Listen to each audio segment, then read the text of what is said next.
spirit of matter. We are on a Saturday, so appropriate deities or planets, fixed stars to call on would be Deneb Algadi. For those of you who work with Saturn, Uranus as well, and thus better per se. We have ascendant 25 degrees Sagittarius, very close to my midheaven, and the midheaven 11 degree Libra, ruled by Venus. Venus is also the ruler of the hour, and the midheaven is close to Black Moon Lilith, 12 degrees Libra. Venus herself is in the first house in Sagittarius, and so we get to enjoy the ingress of Venus to Sagittarius. I have colleagues that did great videos about this. You can watch, yes, you can watch Catherine Urban. She did a great video about Venus in Sagittarius. And right now the moon is in 22 degrees Taurus. So there's a lot of Venus into the mix. Jupiter is in Gemini. Mercury is in Mars sign. Mars very approaching Procyon. So we have a sweetening of the harsh 22 Mars that was very lethal. Also in world events, it's still approaching Pluto opposition, but it trines Neptune, it sextiles Uranus, and so on. And the topic for today is actually about the shift in the color palette. And before I'll introduce the shift, having here a lemon balm tea. Before I'll even introduce the shift, let's talk about the current color palette that we see basically all around, whether it's the music industry, even I saw tarot readers with the red screens and all that it entails. So there is, even when we talk about, MK Ultra, satanic ritual abuse, a gate program, butterflies, the one with the butterflies, monarch, and so on. There are various colors to Satan. Okay, that you could use black. You could even use dark blue if you're aiming for like the Saturn thing. But then the blood rituals are coming out very profoundly, and I find this to be very associated with Rahu in Mars sign, okay, Rahu in Aries. So for anybody that's doing their wardrobe or their color palettes, Mars is the color red. Mars does denote blood. I do think that the way things done with with entertainment industry are being appropriately exposed, and I talk thoroughly about what alternative. Okay. However, it is also interesting to note how the color palette has been so Martian. Okay, it has been so red, and that was inescapable throughout the past, 1.5 years, 2 years, where literally everyone you know, including, including the British monarch, has been ratified. Now, some people been this way for years, okay? Some people have been wearing, whether it's the red tie or something that's associated with the Rosicrucians, with that type of art, but or black art or dark art or whatnot. But the boosting of the red has definitely been with Rahu in Mars sign. And so, although Mars is not in itself associated with Rosicrucians, Mars is denoting blood, and when people do blood rituals, then that would be using color red. By the way, using color red or using hibiscus tea instead of actual blood sacrifice or human sacrifice is a way more appropriate way to work with Mars, or even to work with Lucifer, that is bringing the enlightenment or connecting us with our blood, okay, with our desire and so on. So the problem is not the color red or the color palette. The problem is the satanic ritual abuse that's behind it, and the victims. But it has also been exposing and allowing us to take courageous, innovative approaches to the topic. And so Mars has been also showing us for our bloodline, okay?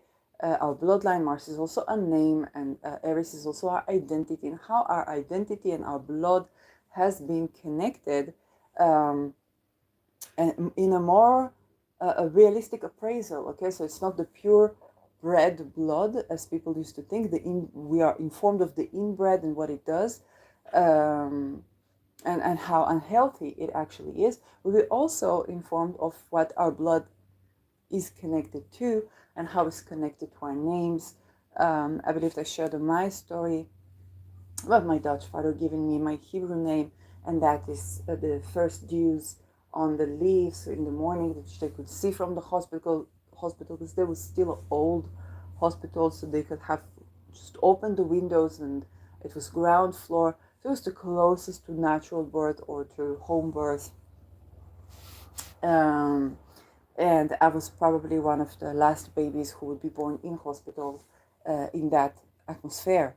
And my Hebrew name, Shirley, was actually given with Dutch spelling, but intended to be international. And indeed, Mars is in the ninth house. So my Dutch father, and I was born in Israel.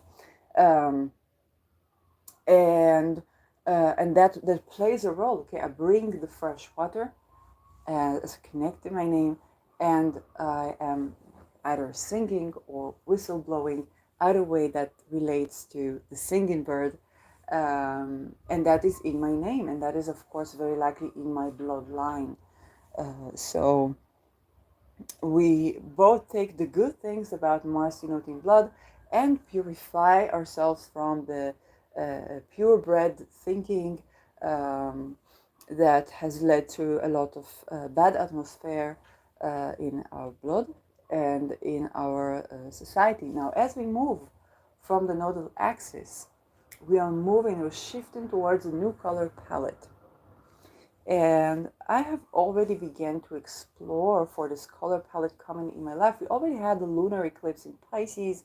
It was right on my ascendant, so I began to explore very naturally. The yellows and the blues have been coming to my life, even in such fashion where, especially with Saturn in Pisces, the only clothes I would have clean at the moment would be something like a yellow shirt and a blue, my blue jeans, or even if I still wear preserve the green because Venus or Mercury, then the shirt would be yellow or would be blue or blue and white. And I just observed this and how that pertains both to our chakras, but also to the shifting of the nodal axis from being ruled by this Mars, the all red, the everything is red, pulling up the red dress, the red,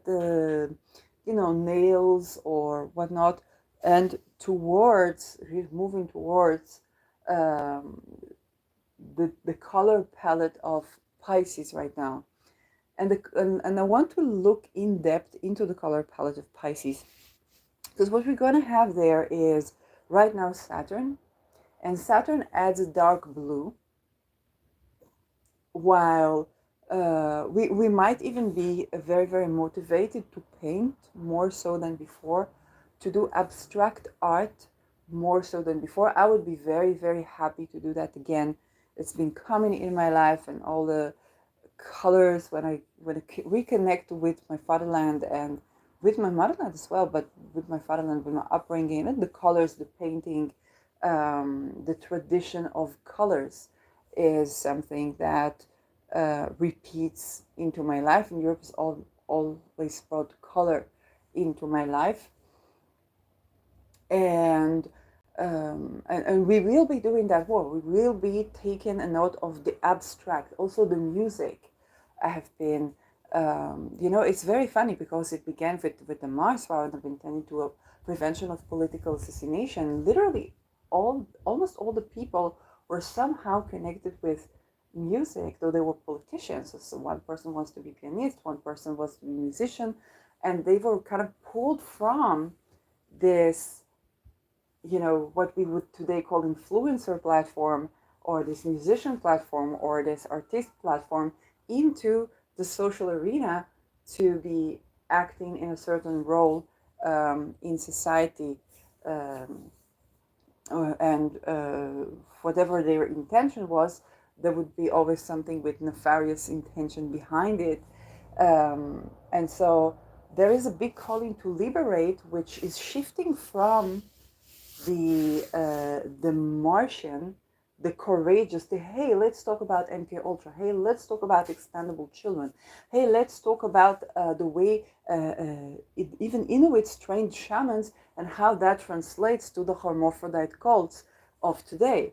And let's let's talk to indigenous people in America. They will tell us we only know Choctaw, Choctaw, Choctaw because they chopped everybody else. Okay?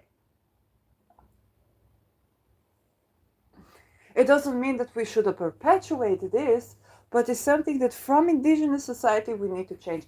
This is the discussion of Aries. Pisces goes on a different term.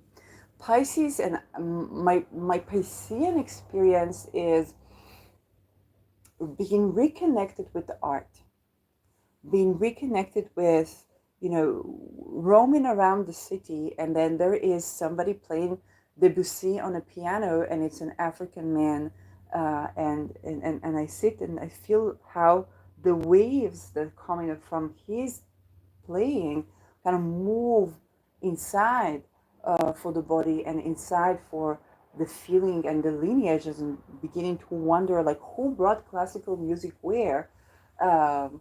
And everything flows so beautifully into that mix just by sitting on the train waiting, for 20 minutes for my train to come, or sitting in the middle of in the middle of the city, in between Azrieli and the Kiryat, this military center and big shopping mall and so on, and a tiny 15-minute city that they built there. And then there is a piano, and everybody's sitting in the cafe, and I just play like little girl with the piano, and I never learned to play really. So I'm half channeling, half this, half thinking about maybe there are children underground, and half moving the energy around.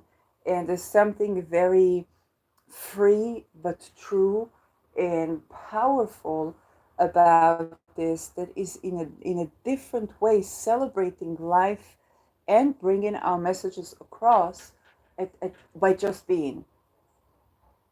And the messages across are very, it's the dream. It is one of the energies that I saw when I saw as above to below, so bodies upon bodies. I was seeing the kind of like the bodies of the children on the ground, and then I lift off. It's like a movie, and you see bodies of people. You're not sure if they're having orgy, and then you think like this bodies that could be having war. This could be dead bodies as well.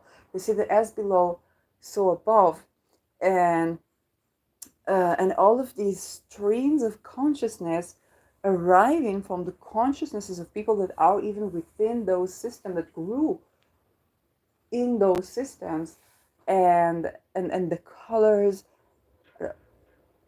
perpetuating truth in a more indirect way, in a more abstract way, facilitating something. It's a more abstract way with the movement and the energy is being addressed. It is not so much the Martian as we see it, but directly, but more the indirect symbolism that is arising. When you think about the horse symbolism, we're going to have a return of the horse symbolism. We've had it when Rahu was in Taurus, and Beyonce released her back then first of the Renaissance albums, and she was on this silver horse that back then, with Jupiter, everything is optimistic. Then we have Saturn coming in, and we are informed of the white horse being the horse that represents death. Um, and the death card, and the symbolism behind the symbolism that we're already used to from the Rosicrucians and the Masons, and everything that we basically, whether we're African or Chinese or Japanese or European or American or Israeli or Palestinian, we grew upon, because it's in our flags, it's in our cultures, it's all around, it's scattered all around, and it's both comprised of indigenous symbols and giving top down to these symbols, so trying to control for the life energy, for the life force of these symbols. Okay, even the slight interpretation that the sky punishes the land in a society that is so dynamic, yin yang balance based, like a Chinese society, we understand there could be some infiltration of a Chinese culture that said the sky punishes the land, which would pertain meant to punish a woman, which is of course absurd. You cannot have life without the balance of yin and yang, and yin holds a place for yang only when yin depletes, so that would be sky punishes itself, which of course is unreasonable, and is very likely not Chinese. It's very likely not in the origin. And again, I'm not expert on Chinese history. So the but the discourse is going to be more philosophical, and Saturn brings in the blue, very strong blue. Saturn brings in the dark blue, the depth of the sea. Okay, Saturn in Pisces is the depth of the sea. Yes, Saturn also brings the black, so we get the darker shades of what is yellow, black, blue. It's a different atmosphere. It's a different atmosphere if you think about the oil paintings turning into the water paintings. Something more tender happening there. We might also discuss the toxicity in the paint itself, okay, the pollution of the waters. With what material do we paint? And again, all these things, they were there when Rahu was in Venus sign, when Rahu was co-present with Jupiter in Taurus. Or when Rahu was in Taurus, we were still going into the materia, okay, with the painting, the materia, the toxicity, the Dutch palette made in China, those things. Now we are going to have the sextile, which is the Piscean, and it looks like we're not going to have necessarily an intellectual conversation as much as a philosophical conversation, and the sensing immediately with the connection. We might visit someone, who might help a patient who is in the hospital sick, or maybe have virus or pneumonia or something like that, and this person is a painter, and we have undiagnosed the reason. Then we find out that the toxins in the paint were actually the cause for these things. So my prediction is this: the shifting of the color palette, but it's also the light and the dark, the place where we may have been painting with the waters to or staining the waters. Okay, even if I take a look, I made myself 2 cups of tea earlier, and then a tea from my mama, and she asked me, Shirley, what is my cup of tea? I said the color that is more transparent, because she didn't want honey in the tea. And so you see how the vibrancy of the colors of the water begins to play a role, and we are more sensitive to these things. So when it's your tea is one thing, but when it's the water painting, that can be another. And Saturn brings something where you rather have it in the tea, okay? You rather have it in the herbs, because Saturn is agriculture, so herbal types of water paints could be appropriate. What material would you use? This more natural Saturn, for example, could remind you that your canvas, or your, if you draw on paper, then your paper is basically a tree. Okay, Saturn might, and it won't tell you that up front. It would show you an image, or you might paint a tree, and then you would stop, and something emotionally would pull you into what the fuck is going on right now. Okay, it's just a different way of tending to the same things, because we are tending to the same things. We're still in a world war. There's still the expendable children, satanic ritual abuse. What's more Saturn in Pisces than satanic ritual abuse? Okay, Pisces religion, Saturn orthodoxy or Satanism, but it's something different now, and there, in a roundabout way, they can be also facilitated healing. And yet, when the methods of healing, okay, think about the crystals that we use to heal ourselves, and how they are being dug by children, but it's not like you're going to have an intellectual discussion on that, in as much as you might be tuning into your crystal, and you might begin to see things. And with Saturn in Pisces, you might see for the labor condition of the children that were doing yes, that were doing that, but then when you tend to that, it can be miraculous healing, miraculous awareness. For example, I had, I'm doing Water Expands Upon Cooling season 2, and I woke up yesterday very, like, very weird, very that, and so on. And I saw Peter's energy, and I wasn't even able to communicate. Okay, I had this mood where I distrust everything and everyone, um, and I just kept, and then something kept going that was positive for me, and changed the atmosphere, and I moved to buy a crystal. I said, I'm going to buy a rock. And I think me thinking rocks is Saturn, it's Venus day. So I'm going to purchase a small rock, and that's going to change my mood, change my atmosphere with everything that's going on with my housing and so on. And I buy the rock, and I think about what the missing link was. So I'm in the rocks, the rock shop. There's like something missing, something missing. And I know that when I say something missing, it's already connected to Water Expands Upon Cooling season 2. But they didn't connect the dots just yet. And I found this Atlanticite crystal and another tiny bottle with, I think, moonstone. But immediately it says, don't bottle up your feeling. But I still bought that bottle. And it's like I got immediate message.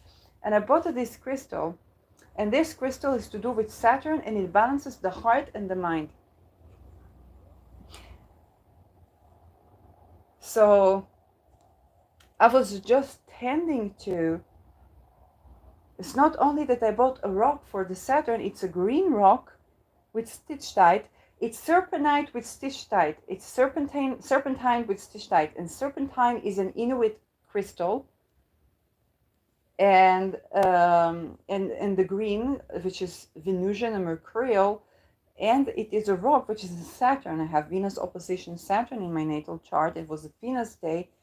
And then I don't remember even what pulled me to where as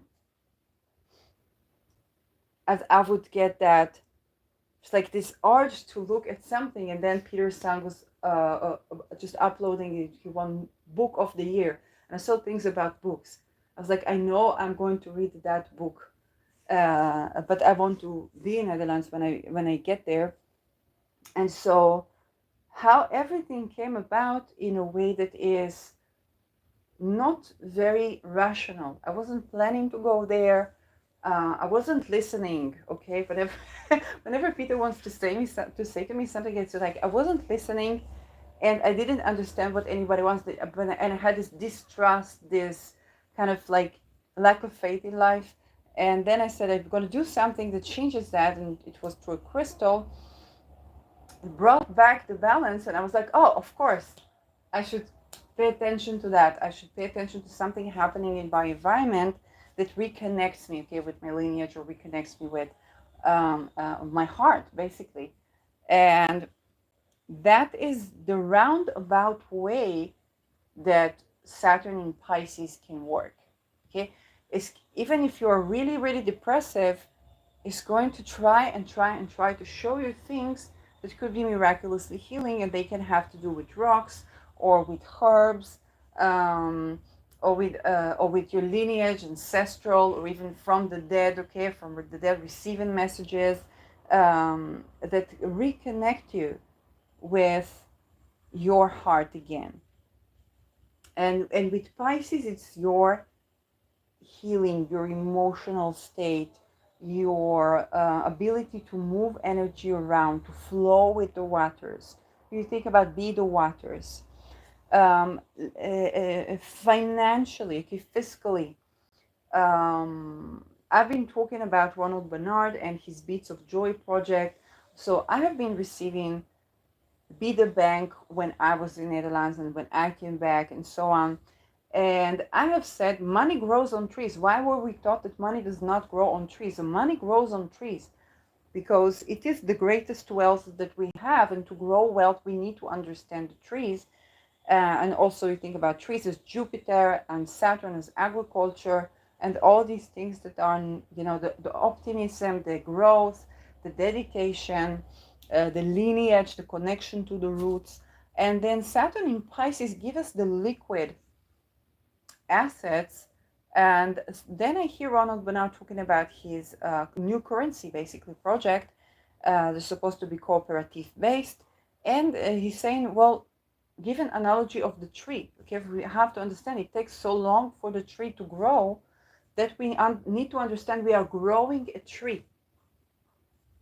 And that is happening to me when I am with something big crisis happened with my housing and I expose intelligence involved. While I'm growing the half moons, and then the person who owns the house kind of want to change the atmosphere. He just doesn't want the water. He doesn't want the trees. Okay? They are having their own change, and I'm having my own change. Seems like those dreams are separating. But then I see it's coming from the currency. Okay, the money grows on trees, and then I meet this analogy that I kept in mind, and I actually began to write. Okay, a little bit about coming into me from a place where there was loss, and suddenly there is this growth that is coming. So you think about the color palette, okay? The color palette that is both imbued with grief, loss, but also the understanding that like the waters, the energy moves around and you're not staying in that grief forever. There are waves that pull you back. And from the greatest grief, sometimes there can come a tremendous inspiration, tremendous joy, tremendous reconnection. Okay, when I've been in Netherlands, I was homeless. But then I rethink about it and I think of how I was accommodated basically by back then the government of someone who was also accused in kidnapping children, okay, that is now head of NATO, Makute. But I was accommodated, okay, way better than I was accommodated in Israel. And then how I needed to ask for more, okay, for the ask that to be in a room of myself or to ask for housing. And I think a part of me was not yet asking for housing, or not yet sure, because I was trying to work or to see if I can work or something like that. So I was not asking for enough of myself. And then I got back the weather, the good weather that there was in Israel in February, end of February, and then the Ukraine war broke. So there was something very powerful about the ask and you shall receive that was very difficult to attain when you're homeless, but it's a process that I've undergone that reconnected me to my fatherland in a way that now is like the seeds that were planted, they are now growing trees.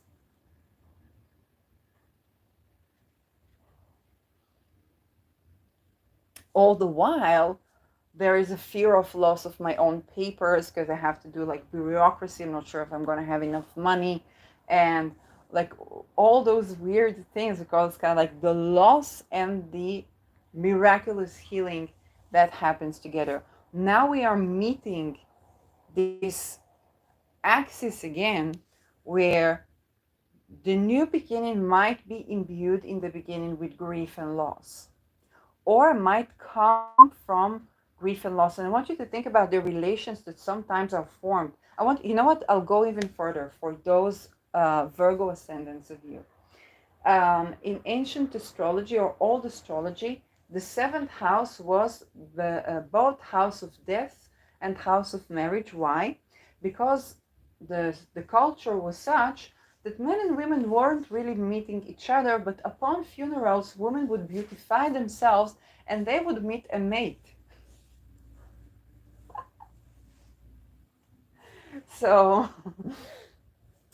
this is something where um, it's something that is very interesting. When modernly we think about the eighth house as house of both union and death and birthing, but you think about how the birthing and the death are so connected. Historically, we wouldn't get to procreate, and our events where we could meet a romantic partner was when somebody is dead.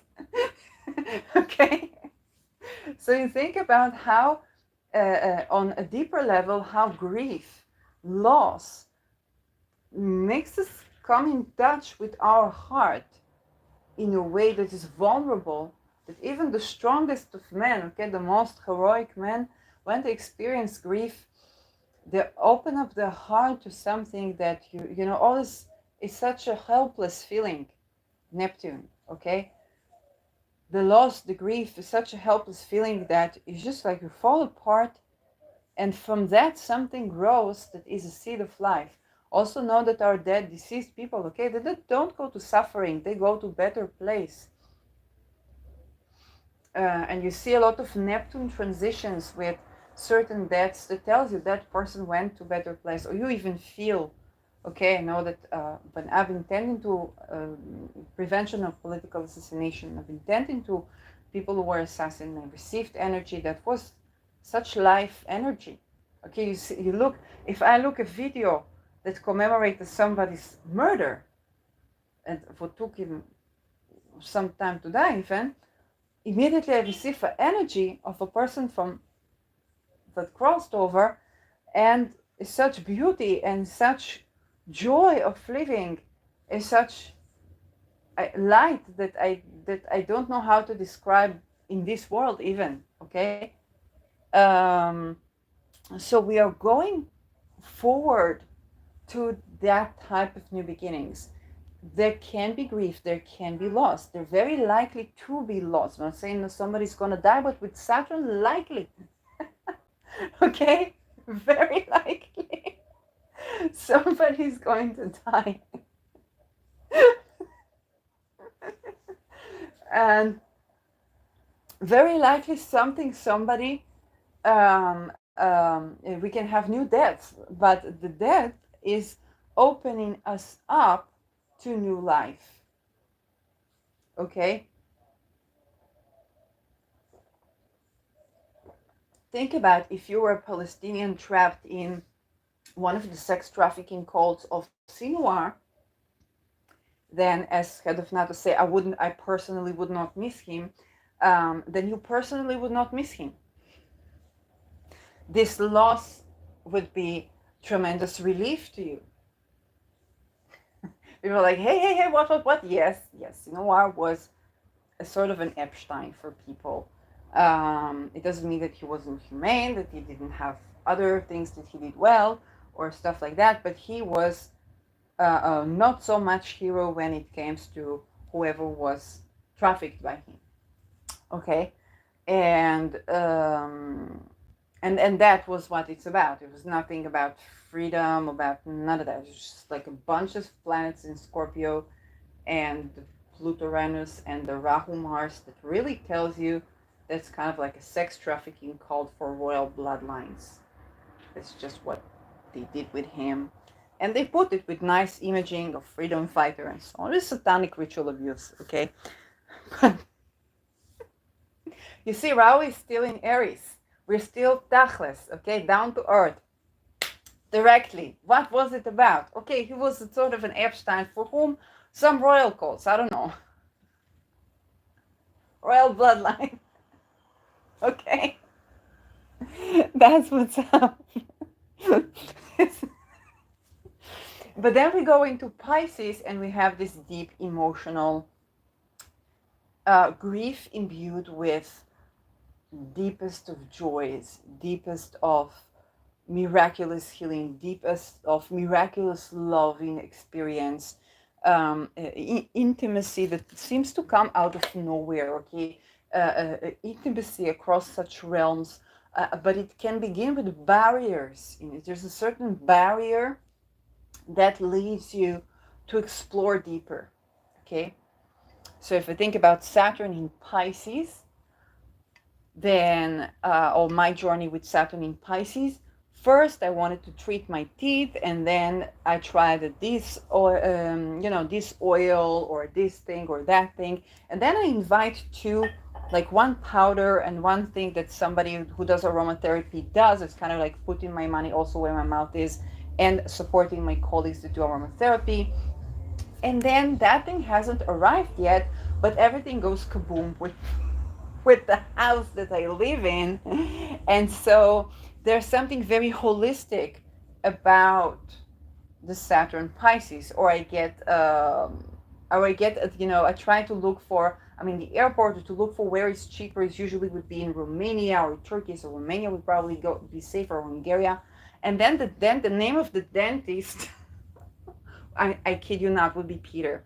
Um, and so it's kind of like, hey, do you remember that you need to travel? And it's not for nothing that to treat your teeth is less costly abroad, because a part of your karma, okay, your debt to yourself is that you need to travel, or you need to speak more, or you need to say more names, or all these things that Saturn would facilitate the healing.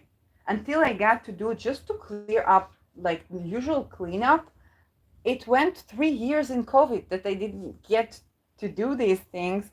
And then something wasn't working. Okay, so I was seeing everything breaking down, because I pay my monthly insurance for the HMO would not support my dentist to have appointment with me. And I'm like, what? I paid the money. And HMO says, no, because you don't charge for the bank automatically, then we cannot support this. I'm like, but I paid the money. I'm supposed to be covered. Apparently not. So I said, fuck it, I'm going to do it private. And I thought it's going to be a huge price, but it wasn't. And there were just this many things that happened. And next to the dentist was a guitar shop.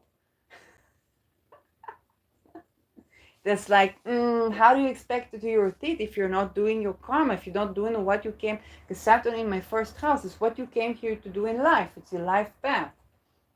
It's not necessarily your career, but how do you expect to have money for teeth if you don't pick up a guitar? And it can work both ways. It can also work as, if we have achieved, or we have karma where we have to give to other people, then this can also work, okay, in that way. But sometimes the karma is kind of like, well, Saturn is like you have a depth to fill, and that depth is Jupiterian. The depth is a depth of expansion. You need to expand more. And literally, when I came back yesterday with the train, a young man was sitting next to me with a beautiful fluffy dog, and he was reading a book, and that book was from another dead person, Shimon Peres, and the name of the book was "There is no place for small dreams." And immediately I was thinking about my housing. Okay, something in me wasn't dreaming big enough, so it's no place for small dreams. Okay, there's something that requires me to go on the next level. This is the way we would get the Rahu Pisces. Okay, so for example, maybe one of your best friend dies, and then you go to that funeral, and you have been lonely all the time. Your best friend has always been tolerant towards you, but they would really like you to find a partner. So they would go from up above, and they would arrange stuff in the heavens, and people do that. So you would go to their funeral, and then you meet somebody, and you somehow form okay, connection. That can very much be, if your ascendant Virgo is very likely, or even ascendant Pisces, very likely such thing can happen to you. Or you have certain sort of loss of something. Let's see the second house, okay? You lost your job, you lost your income. They were firing people, but maybe you were reliant on this income for security. And you find this security so fluid, there's nothing happening. You know what I did when I was in Netherlands? Every day we had to leave the shelter. So the only bathroom that was free, okay, at first was on the train, not the tram, the train.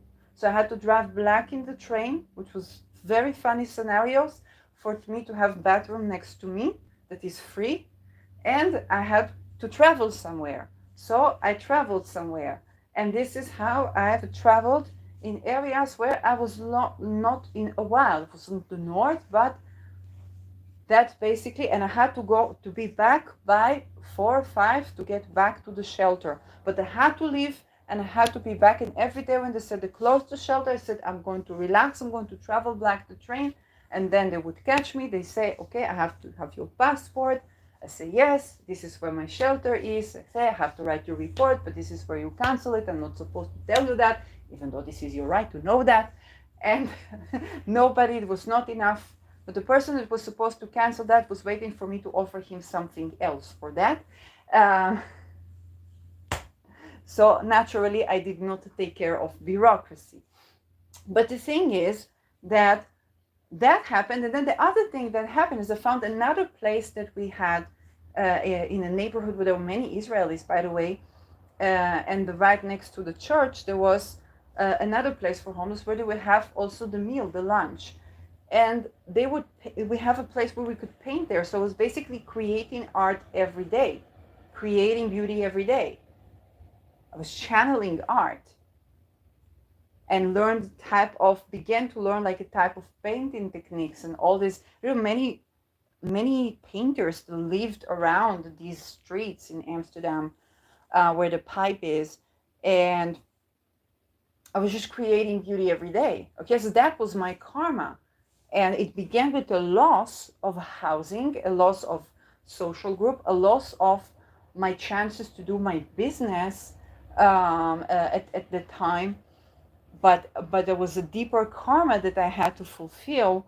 And I guess in some ways that I don't understand still Peter plays a role into that. So there's something that just happens in mysterious ways. So great loss, but with great abundance. There's weird abundance and weird loss. Okay? You learn more holistically about wealth, liquid assets. All the people that have been doing this Saturnian stuff when we know that they're going to change the currency. All these things that they were coming into fruition, and they come into fruition, and yet the rethinking of wealth, okay, the wealth does grow on trees, the benevolence that Jupiter brings, but also the beauty, the relation to beauty, the connection to my senses. Of when people ask me what I need, then it was a list of some vitamins and essential oils, because food I would get at the shelter. Why would I ask for something that I don't need? And then people thought I'm a charlatan. But the blending of the oils, and I remember I had some essential oils that someone brought me, and I blended them in one of the bottles in this public restroom in Amsterdam, where you get in, and it's for the people who build stuff there or do construction. I sit in the bathroom and I put in the drops of oil, and then I go to a meal. Someone likes the smell. She's like, you're so inspirational, so connected to yourself. And I'm like, it took 3.5 decades to go there. And all of these things that at the time, every day I thought I was going to die, which was very naturally true. I could die every day. But there was some deep karma to fulfill, and there was also a location to that karma. And that is coming around again in a way. So you can expect Back then it began with Rahu in Gemini, and then all the Rahu into Taurus and so on. So now think about when Rahu was in Gemini. Rahu was in Gemini kind of at the time COVID broke, okay? And I want you to think about how your Gemini house connects now to your Pisces house. Because we are going through this cycle where back then we had Jupiter ruling Ketu and now Jupiter is ruling Rahu. Okay? Back then we were going from manifestation to implementation, and now we are going from the type of engineering something to, through loss and benevolence, receiving something and generously being benevolent towards people. There's going to be a lot of grief, a lot of loss, a lot of refugees, but there's also going to be a lot of generosity, a lot of heart opening, and a lot of tenderness. And you can definitely see it in the colors. You can definitely see it where we're going to have the warm, the orange colors of Jupiter, the orange yellow colors of Jupiter imbued with the blue, and the colors of, if you think about the color yellow, the color orange is very much connected to the second sex chakra, the relational chakras, by the way, color of the Netherlands. And the color yellow to solar plexus, whereas the color blue is connected to our throat chakra, expression chakra. So you think about expression and relation. You think about the I am and expressing your truth, who you authentically are. And I was working with these colors right before I would travel to Netherlands, actually.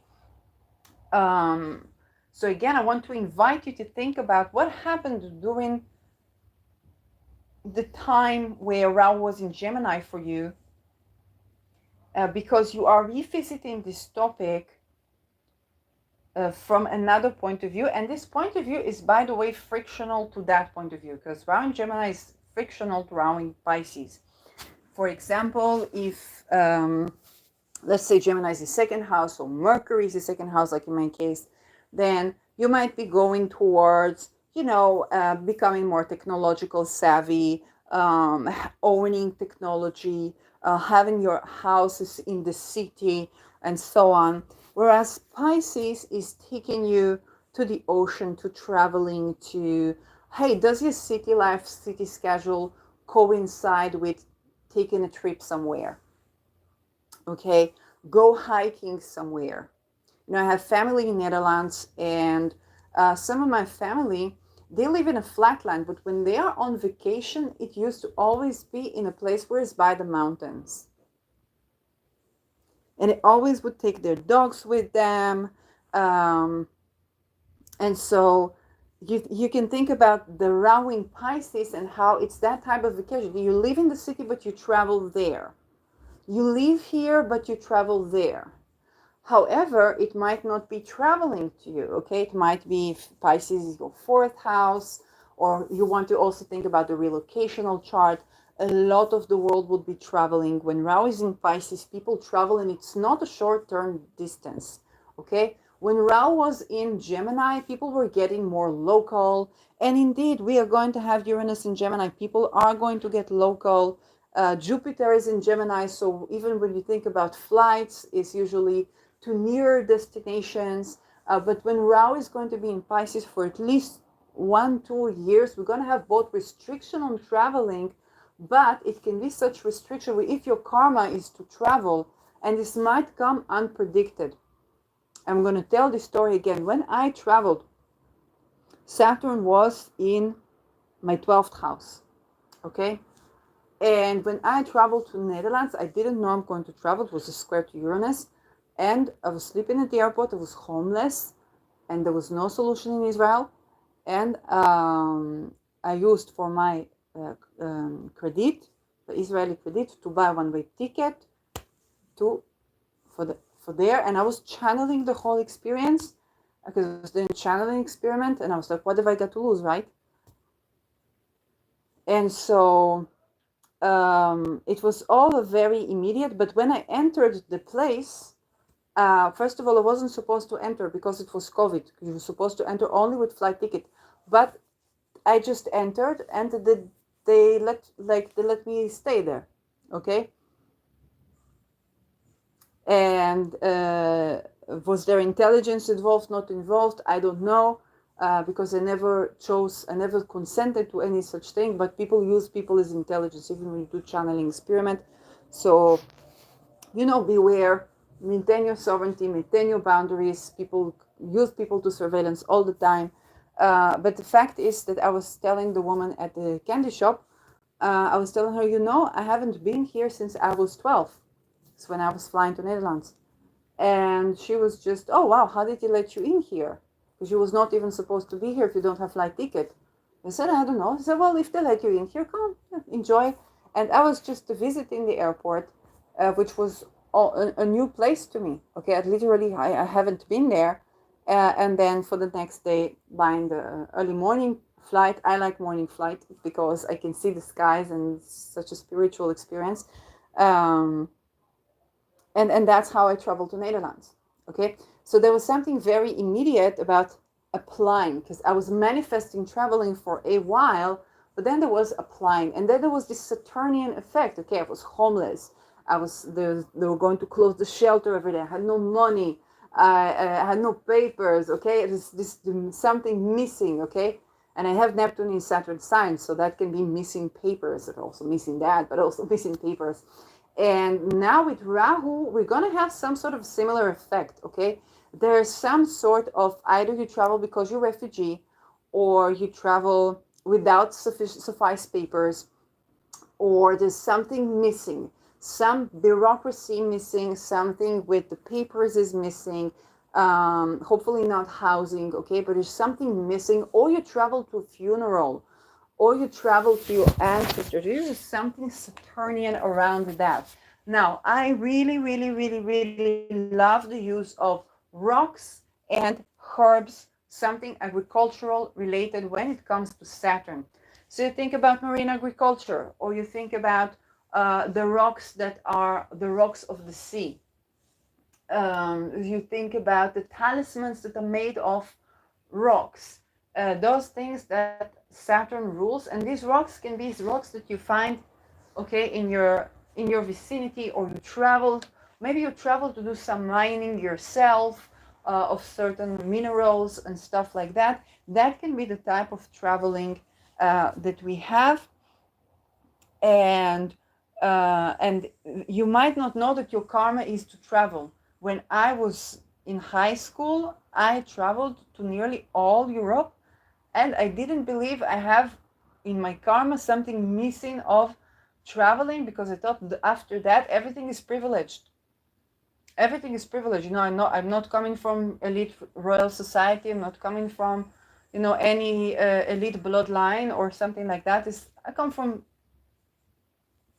simple family, and I felt I'm so lucky to have this chance, and it changed my life a lot for the better. It was very difficult. Those trips are very, very difficult for me. Okay, incredibly so. Okay, whether it was that everything was not compatible, but still I'm very, very happy that I traveled. And I didn't believe that I have karma where I need to see the world, and definitely didn't think about Europe because I've been in Europe. Okay, so so that was unexpected, but you may have certain karma in certain places to feel. So your traveling is going to be very karmic when you travel with the nodes, okay? But I traveled with Rahu in Gemini. Okay, the beginning was with Rahu Gemini, later Rahu Taurus. There was something incredibly karmic about everything there, like really everything. And even the person who helped me was trying to raise money for their teeth, and they were wanting to go back to Israel because they trusted only their Israeli dentist, and they're supposed to have a surgery with the teeth, and it was like, and they were in their 60s, and I was like, if they in their 60s was successful business owner, has to gather, gather money for a normal procedure with the teeth, and they were having healthy nutrition, they were doing yoga and good spiritual life and so on. So I was like, if I listen to their advice about what work or what this or what that, only listen to their advice, I might end up in this situation if I reach 60 at 60, or even worse, because world is changing. So I must do something different. Okay, to which I seemed like irresponsible dreamer and whatnot. But I knew very well that the reason that I got to where I got, and it's not like I, the individual, has to change myself to fit the structure, but rather I, the individual, has to change myself to create the structure that allows for life to be and create good karma, whether it's the teeth or something else. So you think about how karma was related back then, and how whatever you were doing, okay, when Ra was in Gemini and in Taurus, and how karma is also connected to where you are going. You're heading to meet certain karmic events, and these karmic events, again, are not necessarily only grief, sorrow, and loss. Okay? These karmic events, not only that, Jupiter will be going from Gemini to Cancer. So not only you are not meeting bad karma, I would like to talk about the creator of Thema Mundi. And creator of Thema Mundi, Caitlin Kopok, she has a Saturn in 5th house, and she talks about this, okay? And she created for Thema Mundi, which was all around eclipses. It's not eclipse talisman, but it's all around eclipses. I noticed the launching date and everything was all following eclipses. And she had her first son, also eclipse child, okay, around eclipse child. And so it seemed like the karma for Saturn, this Saturn going into her 5th house, is basically the karma of her incarnating her first child, her first book that she's still working on, and the Thema Mundi, which was the entire objective of the foundation of the Sphere and Sundry business, all at the same time. So of course this was strenuous, but you can't say that this was scary karma, okay? It is a lot, is abundance. You manifest the great abundance with this Saturn still in Pisces, okay? And I want you all to remember that as Rahu goes into your Pisces house. You have karma to complete. It is a karma of creation. It is a karma of expansion. Yes, it can be stressful. Yes, it can be imbued with loss. Yes, death can be involved.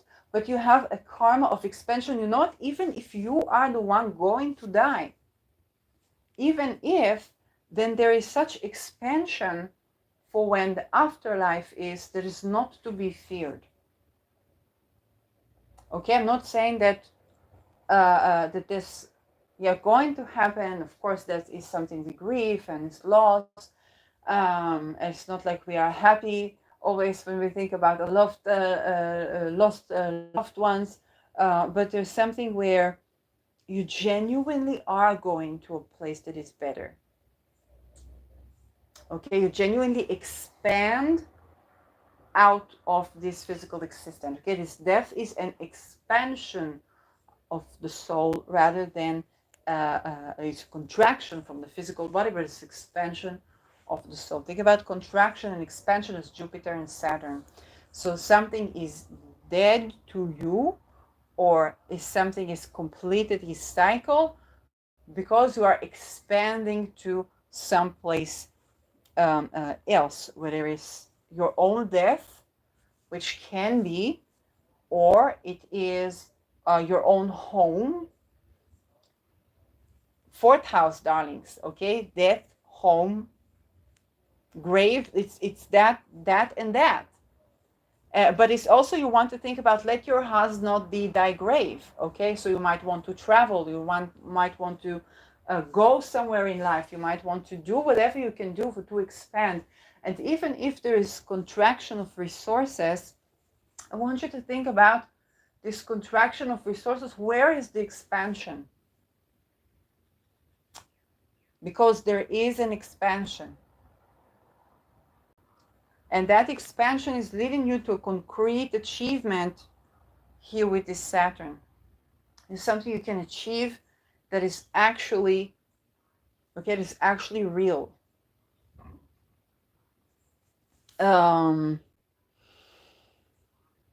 so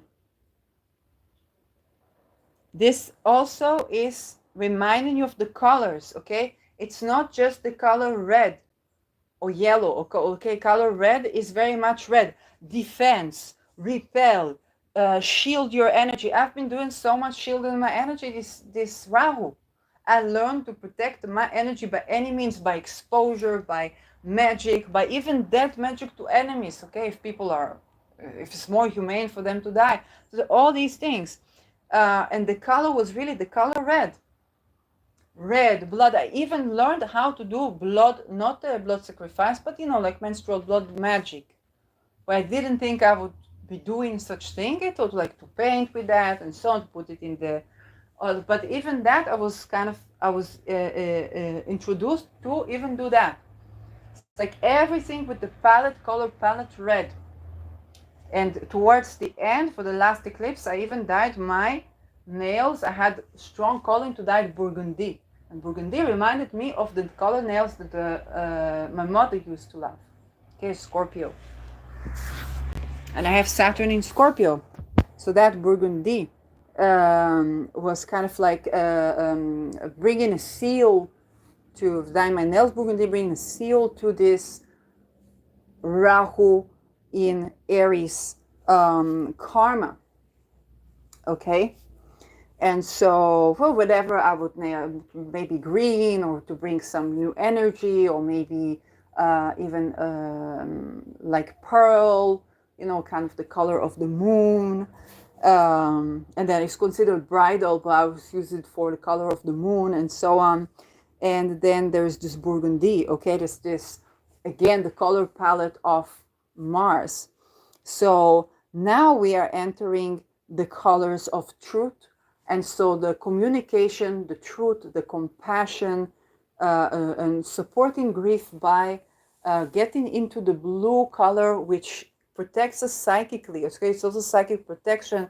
And I remember when Ra was in Gemini, indeed, a person told me that they were diagnosed with schizophrenia, and they said they had meditation, they feel themselves with blue light.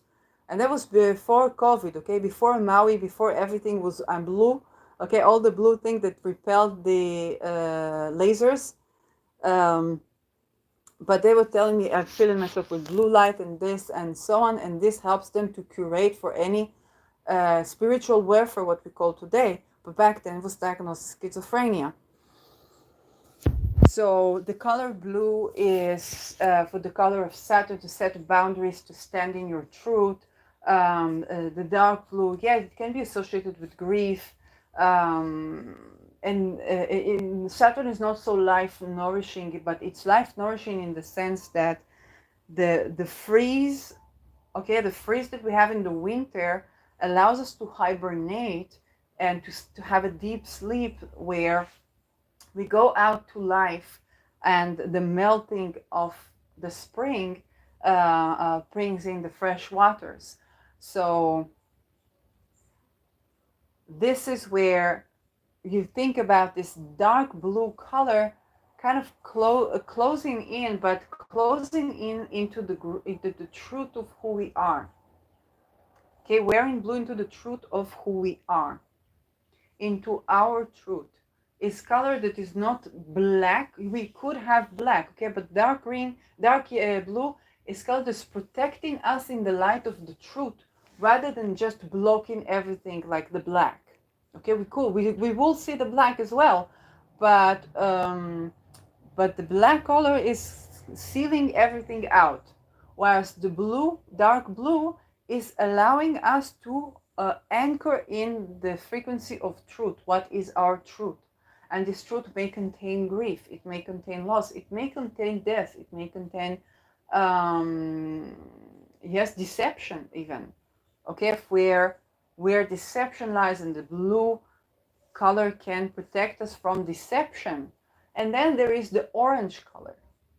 And the orange color is a very relational color.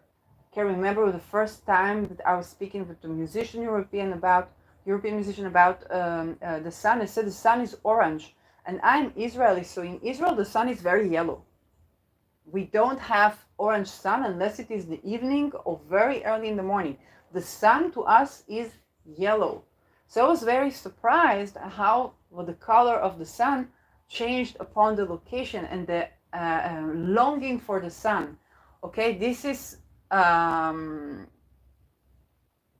a very European trait. Okay, the longing, Neptune, the missing of the sun,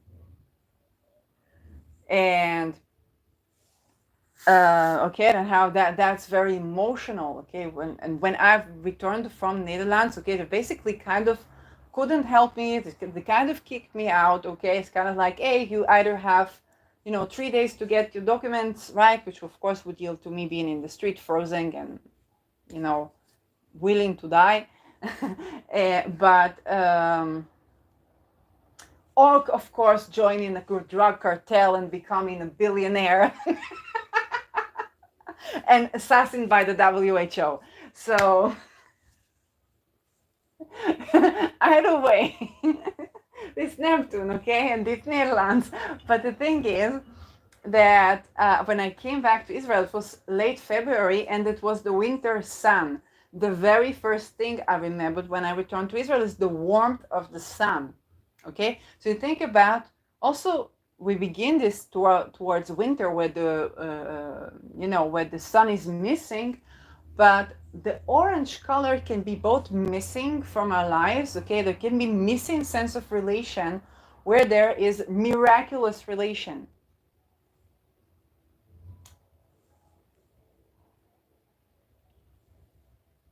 Okay, and we are going from the grief to the joy.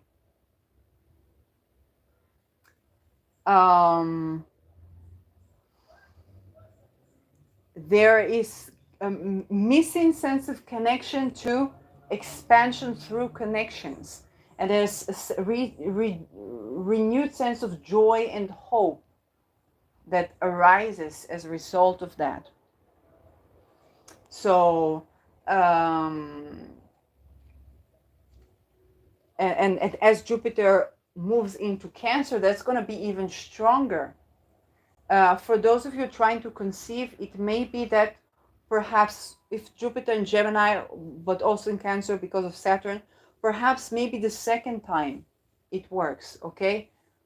Or the third time it works, because they can be lost. But I want to give you wisdom that I also had when Ra was in Gemini, and when I was seeing trees in as long way about 2015 or so. And that was I learned from certain people who lost the baby once. Sometimes, usually, they were in a job not fit for their life, and fifth house is very associated with children. So you have to grow your fifth house. You have to grow your fifth house, and then you have children. Okay. Also very important that nothing restricts for your fifth house. So, but even if something restricts, I take it back, because somebody could come with Saturn to your fifth house, and you can be this Casanova and so on. So when somebody comes with Saturn to your fifth house, and your karma is to have children, and this person, they ground you so that maybe they're a bit constricting, but with them, you incarnate babies to the world, whether you stay together or not stay together. But this can actually bring karma of incarnation of children into your life. Or work the other way around. If your karma is not to have children yet, it will bring delay. But then either you will separate from this person, or you will have the incarnation of what Saturn brings.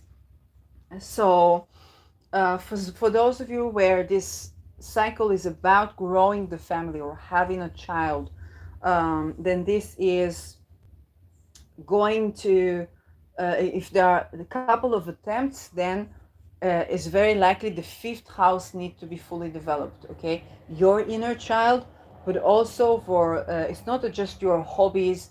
It's just there's enough time, Saturn, for your hobbies. Because if you're going to have to make all this time to be with your child, you're gonna be doing fun activities with your child, because you're gonna have to be doing fun activities with your child, okay? Because you're supposed to be entertainment, okay? You're not seeking your duty. I remember one of the memories that I have in inheritance of my own pa is that he came back from work and he was my babysitter for tonight. And my mama tells she comes back and she's shocked because she see him sleeping and me sleeping on him, and okay, just in his hands. Okay, so baby's holding me. Um, so he was tired from work and I was just sleeping, and but we were both sleeping.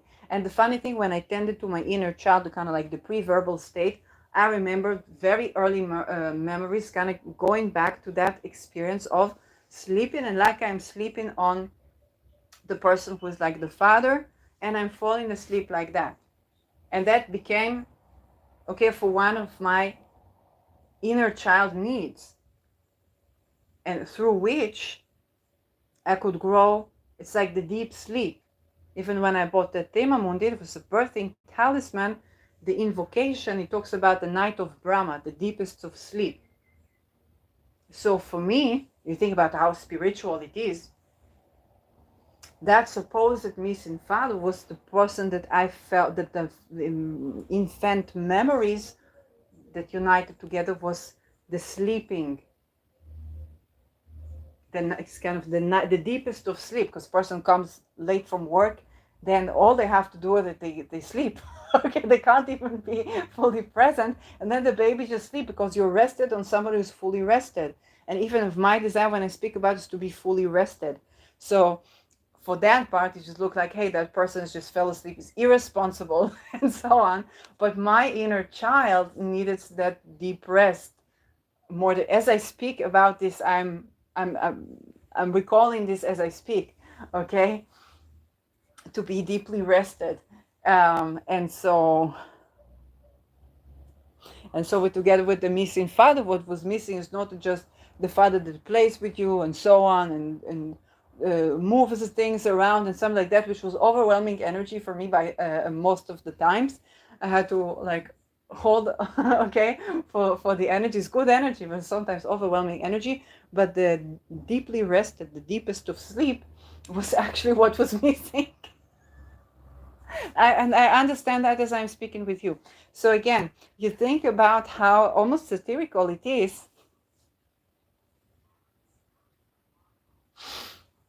where the deeply rested, the deepest of sleep, after we've worked hard, and and my father, he liked his job very much. So, so that sense of presence in sleep and the deep rest is also providing something that's very difficult to put into words, and this is very Piscean. If it's second house, you might have such Piscean thing to provide. You think about all the people that roll something and it's not clear, or do something with their hands, or Reiki, or it's just something with the energy, and it's not even clear what they're doing. And it's like, how do you make money from that? This is Neptune money. Okay, this is Neptune money, because because of what they do, the value they provide is that deepest of sleep.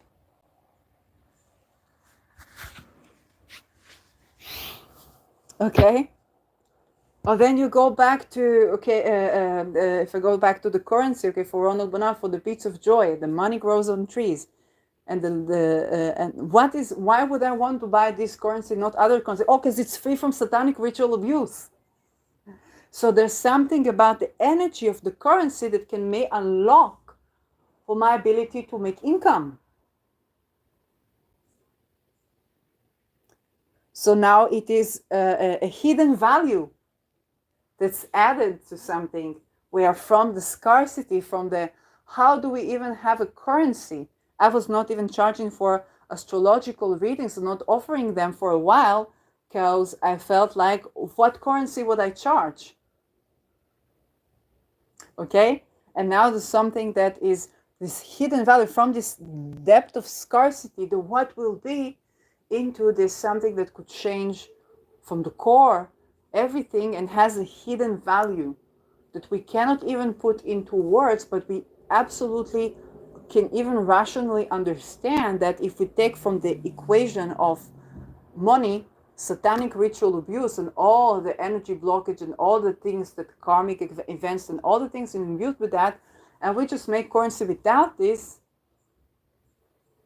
then we have evacuated the place where abuse took place, and we created a giant container for rewriting wealth. And that has place for every product. If you think about another form, let's say, astrological magic, then Caitlin Koppel and Sphere and Sandry, she took the concept of talismans, and she made it into first a body butter, a hairspray, something that everybody uses. And the people began to see magic in their everyday life. And now it can even be a hair bun, or they come up with new products, and see everything can be talisman. You have to know how to do the art. But once you master it, everything can be talisman. And that adds a hidden value that allows, and by the way, it's relatively affordable. It's not like they added it for it to be luxury. Because you can do that. But they actually made it more accessible for people, for the products that you do use every day, that can be adding magic to your life, that can be adding for the desire, for your manifestation that you want with this product. And so this is hidden value, where you can't really put it into words. And that's the type of wealth. We have second house, eighth house, third house, 10th house, 6th house, Pisces. This is where you are heading, but it may first imbue some sort of a loss. So something collapses. Before I was introduced to astrological magic, I was doing aromatherapy, and I asked my instructor, how I was wondering, how do I get people to be connected with the oils, not when they have tremendous disease, but on a day-to-day basis, because if they do it on day-to-day basis, they basically don't need for all these big medicines. She says, no, people don't come unless they have tremendous crisis. And then, a colleague and teacher, Yair Tribelsky, he said to me, you can do with aromatherapy and astrology. And I was looking, maybe astrology of herbs, astrology of this. And then I went into Caitlin Kopel's business, and I was like, oh my God, that is what I was supposed to do with these things, because essential oils can be. At first I was afraid to do astrological magic, but once I crossed that, it's like, oh, that's something where I can, I don't have to make it a disease of a person in order to give them value, that eventually the side effect can curate ailment, but it's more than that. It's living, it's the life not lived that create the ailment.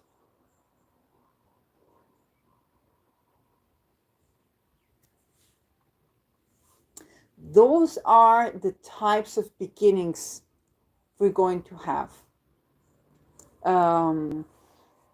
Now, if you wonder about war, about stuff, well, there can be oscillation of homelessness, poverty, disease, all the things that are indeed associated with what you think about Rahu with Saturn in Pisces, The loss of hope, the loss of optimism, seems like it's impossible to expand, And then something reconnects you with your ancestors, your home, the home you weren't even aware of.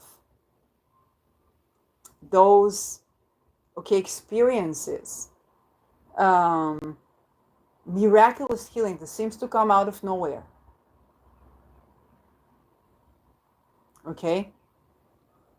And happening in a very roundabout way. There's something very karmic about all of these things.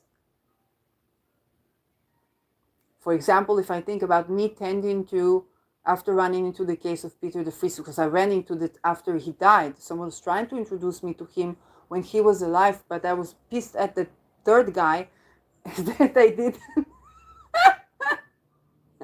that I didn't at all listen to them. And then I was standing to prevention of political assassination. And what I got there was not only water expands upon cooling and the depth of things that I'm still dealing with, expandable children and so on, but also loss of the fear of death.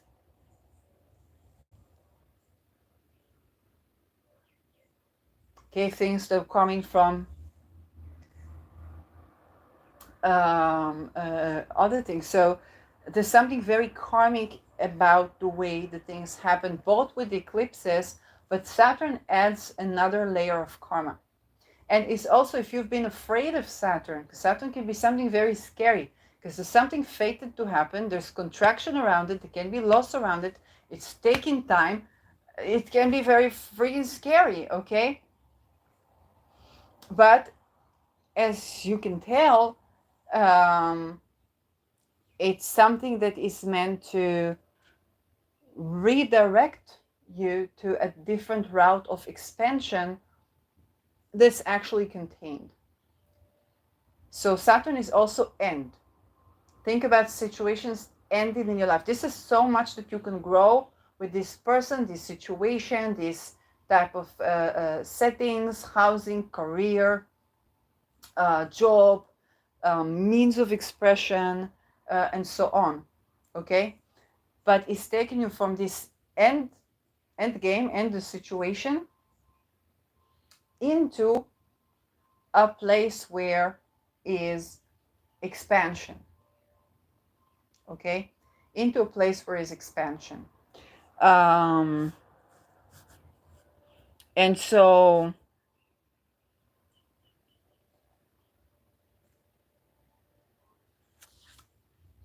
that place requires a certain sort of surrendering. Now, even surrendering requires a certain sort of surrendering, because we're very difficult to surrender. And you have to, if you think about the compassion, okay? Compassion, what you have to have compassion usually for your not having compassion towards yourself. That was one of the sentences when I wrote something like this. I remember my father was immediately it was one of the few interactions I had with him. It was not so expressive, but it's one of the times where it was very expressive. Well, what do you need to have compassion for? Is basically for your lack of compassion to yourself.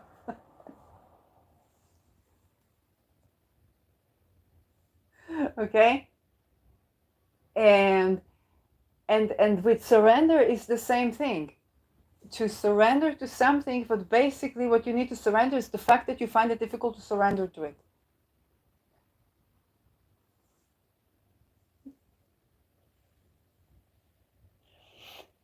So Saturn will make sure you surrender to it. If I think about how much I went through in my life until I got for the housing that I got, and I suffered a lot there. Let's put it on the table. I went through MK Ultra, torture, fighting for my life, and the type of suffering that is invisible. And it's a great house. It's a great place, and I did a lot of progress, a lot of inner growth, a lot of this, a lot of beautiful things. It's like paradise, really. And so for the situations that came in and that may be coming in, I was like, I need to be deeply rested. I cannot anymore with the suffering, even in price of death. Okay?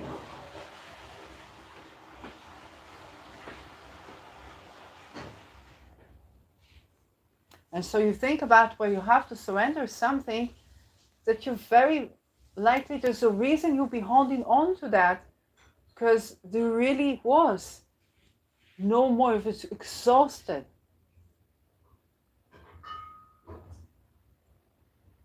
And you also birthed something.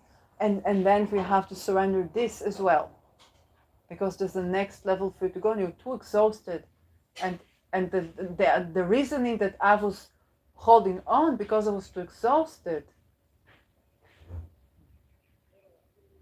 It's not, of course, I love the place and love the this and love the that, but I understand there's a calling for something greater. I was too exhausted, and then for the entire 3 years, all I needed to be was deeply rested.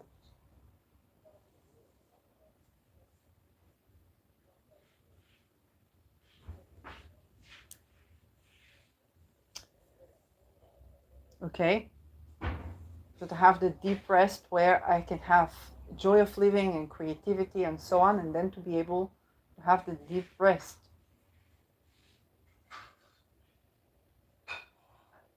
So you can understand it is excruciating pain. Okay, and the excruciating pain you cannot even express in words, lest somebody put you in place where you're not deeply rested.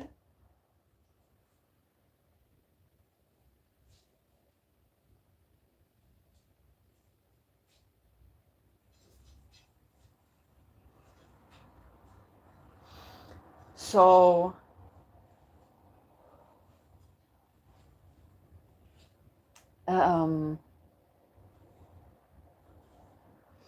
that is another thing.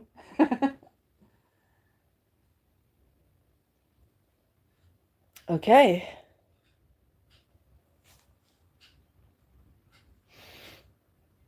But you can think about the coolness that Saturn brings and the warmth of Jupiter, and Jupiter is a gentle giant, and then there is the coolness of Saturn. So there are going to be a lot of reality checks about your relations, okay? But underneath, there's also the other type of reality check, is where you thought you don't actually have a relation and you actually do.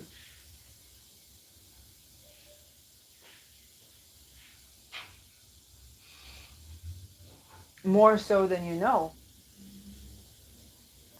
Um,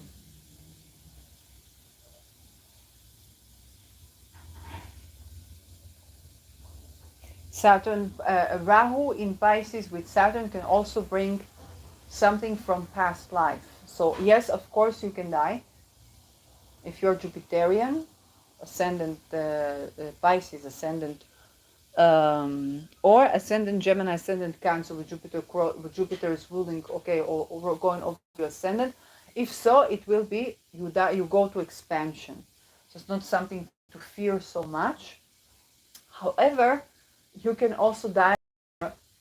The death can be more energetic.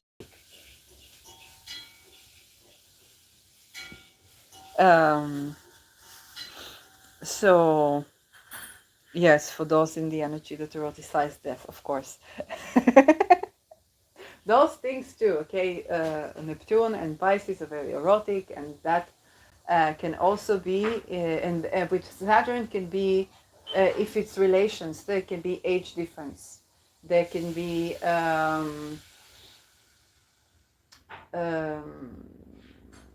something, again, you go to a funeral and you find a partner. There can be something that's of endurance. You think about something that you've longed for a long time, or something that is hopefully not the starting of a longing, because that can also be, by the way. But if you're the type, if let's say Saturn is returning to your 7th house, and this is Saturn return for your 7th house, this may mean that there is certain karma, certain death to one love, or certain ending to one love, or even if it's the same love, certain ending of the way you've loved this person and beginning of the way, yes, could lose partner as well, but not necessarily. It can be a beginning of a new way to love. It can be, for example, you have child together and now you love your partner differently than you loved before. But can also be that your karma is a new partner, okay, or a partner, or karma of separation for some. But if your ascendant Virgo, is very likely, even if you separate, somebody else Okay, so there is something that it feels, if it's something loving, like relation happens, it can very well feel like the loss of a lifetime conjoined with the love of a lifetime. Okay, so and that can take on many forms. It can take on many forms, um,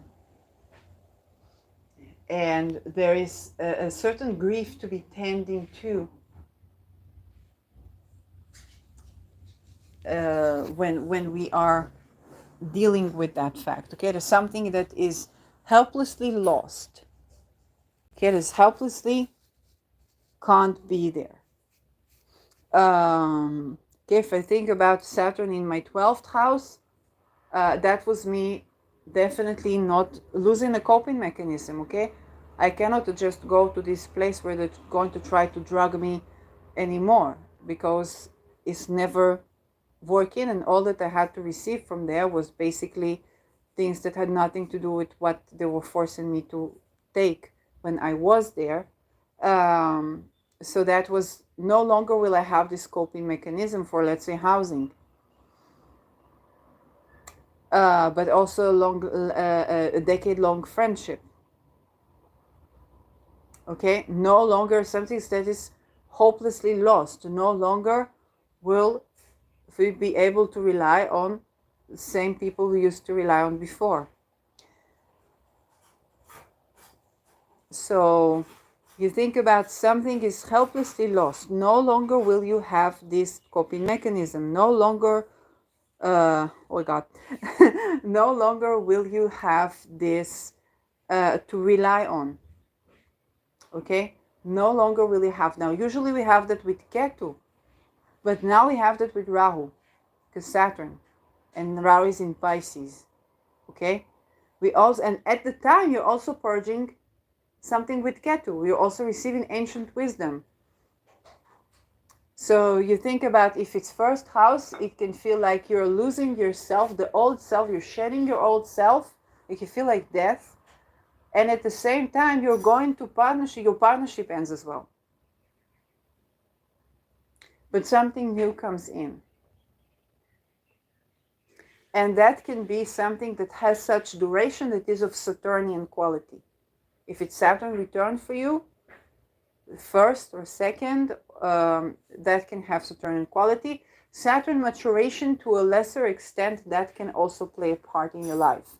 You will definitely understand more about Saturn, because Rahu is going towards Saturn. Okay, so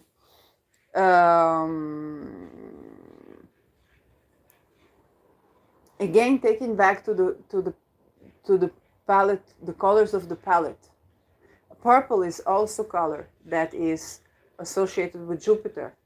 Again, very spiritual color for some. Okay, so some purple associated with Mercury, but this is can also something that colors from your childhood can come in as well, because Jupiter is children, and Jupiter will be going into Cancer, which inevitably brings back all the childhood flavors, childhood food, childhood memories, childhood experiences. You may run into people, events, circumstances that bring in, and it's always going to be this mysterious thing that plays out, that through the experience you will learn the relation, and it's related on a very, very deep cosmic level that you do not want to underestimate. Check for your Neptune as well. Neptune, if there is good trine relationship with the Neptune, you are not imagining. Okay? Some of us, like me, are at the Neptune square, so that can play an even bigger role of surrender. But Neptune square, again, it brings in both the loss and the gigantic wealth. Okay? It's the battle, it's the message in a battle popping from the underneath the ocean, a place so deep that you weren't even expecting any such thing to be. It's like your it's like a bottle thrown into the bottom of the ocean, and then you find a friend there. Okay? You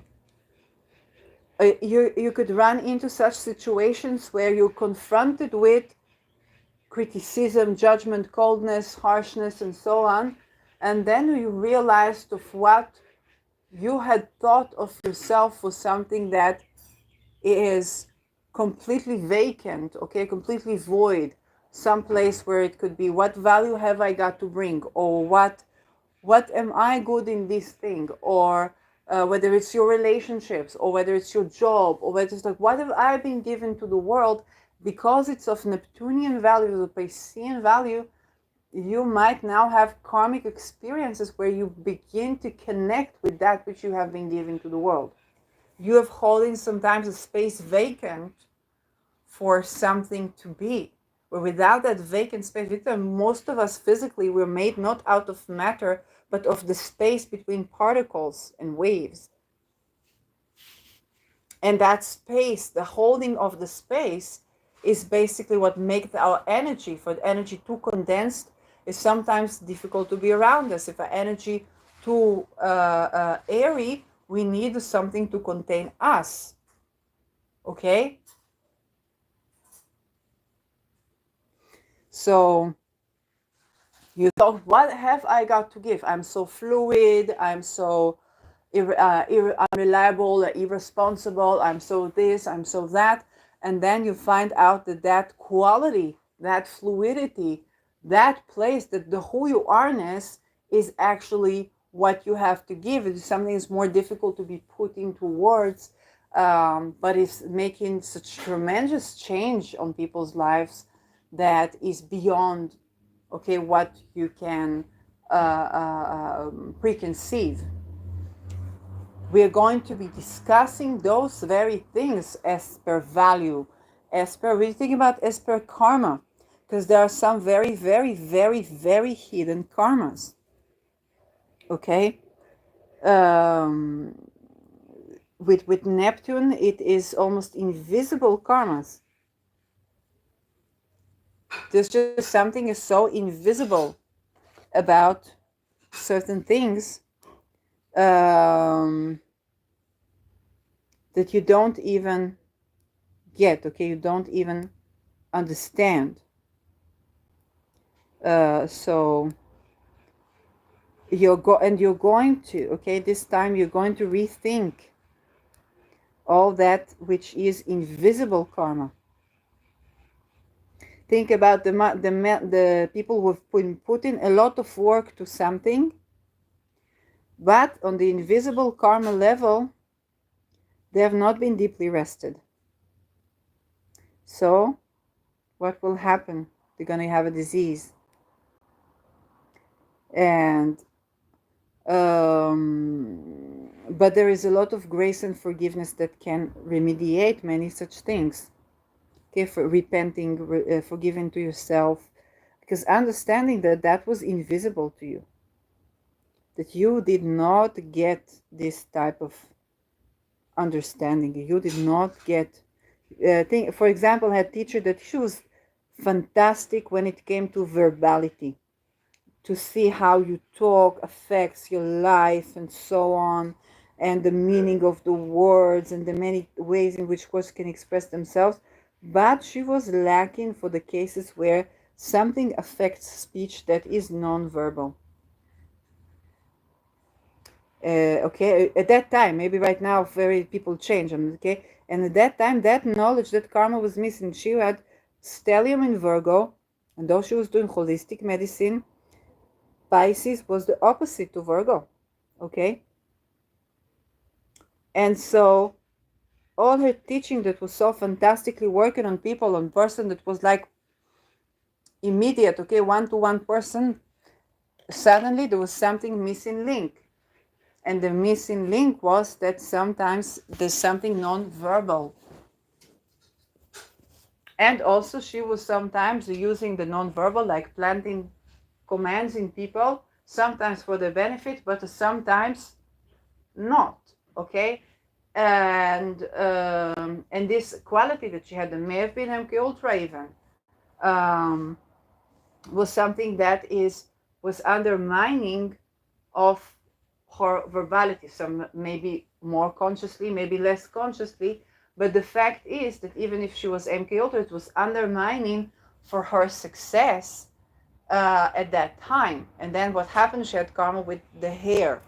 Okay, so hair was because of stress beginning to miss and so on. And she usually had tremendous hair growth, like so much hair growth that when I would say with all those feminists that I don't shave my armpits, she would almost yell at me. It's like if I did that, I would be a monkey. So, so you think about how, and so that something might not be someone's fault, especially if they are mind controlled or stuff like that. Then they could be serving as agent by those intelligences, and then their very worst, the very commands would be to plant in people for to say things that are against them and so on. Or can be that she's just not aware that there are things pre-verbal, and you access them not through the verbal phase, but you have to access through the pre-verbal phase. And it's so, if you think about the karma of fathers, that is also Saturn. Mars was very much about blood. Mars is about you learning about names and blood. Okay? Whether it's your bloodline or the name. Okay, your name, where your name is coming from, your names and so on. Saturn and Jupiter is about ideas. So think about your lineage of philosophy, your lineage of ideas, past life incarnations. That may or may not be your bloodline. Saturn is the bones, is the teeth. It's not directed to the blood, but you may have lineage where it's lineage through incarnation and not necessarily lineage through bloodline. That is the type of karma we may be reassessing. But remember, right now we are Rahu in Aries. You might be having blood relations with people you don't know that you have blood relations to, and maybe in a roundabout way. So it's not by the name or by the this, it's something happening there. The Saturn Rahu with Neptune is going to bring us reconnecting with the old. Very simply put, okay? Rahu, we are heading towards that which is old, that which is orthodox, that which is, I think about a Saturn type of relation. For my first degree, then I was using OkCupid to just talk to people, and then I had a crush on someone, and that someone was very, very Orthodox Christian, okay? And also ancestry Babylonian. And think about what astrology I do is tropical, but some of my teachers like Crasia Tassio, Trifon that I know through Lada, teach Babylonian astrology. Okay, the knowledge, and even Feynman reconnected me with Babylon, with his mathematical teachings, and the different way they used to do mathematics in Babylon, which makes more sense to me than the axiomatic mathematics. And so you will probably hear about me jabber. Like, I'm going to talk about that a lot again, okay? And so for that person, they said they wanted to thinking if we marry, said, for me, whatever you want, whichever ceremony you want, whatever you want, whatever Catholic. So they said must have at least 5 minutes in church. And if it was Iranian Kirk, it would be no problem. But if it is the Catholic, it makes it Catholic marriage. And I did not want to marry Jew Orthodox, because you have to marry by Orthodoxy. For most, even not Orthodox Jews, they have to marry by Orthodoxy, and it's completely disrespectful. Not just of women, because if you disrespect for the man, you disrespect for the woman, and the other way around. Okay, we are completing each other. Even in same sex, okay, it doesn't matter. yin and yang.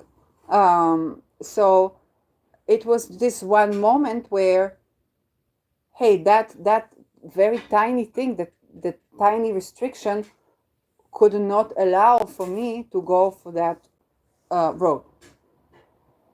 So that is how we are.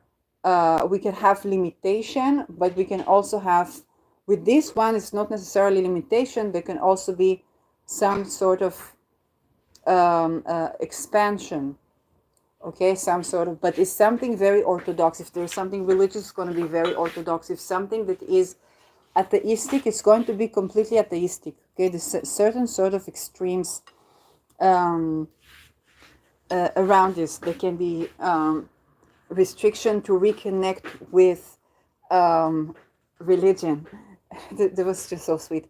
My parents made me food, and they didn't know what to do with the lemon balm, so just put some lemon balm next to the rice, which is just so sweet. I can't even.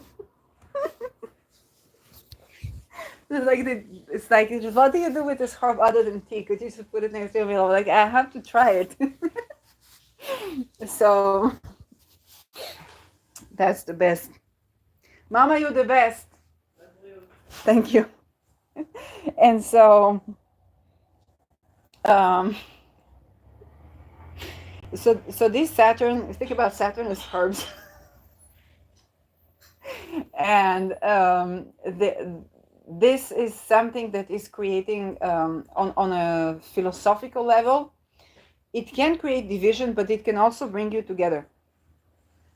Okay, there can be some sort of, you think about in times where there was religious persecution, okay, then some people had to pretend that they are Christians. When I was in Netherlands, next to the other shelter, the Transformatorwerk, there was church and graveyard. And I was doing channeling experience. I was walking amongst the grave, and I crossed myself 3 times. They showed me to cross myself 3 times, and then they say, you don't know how many of us are Jews.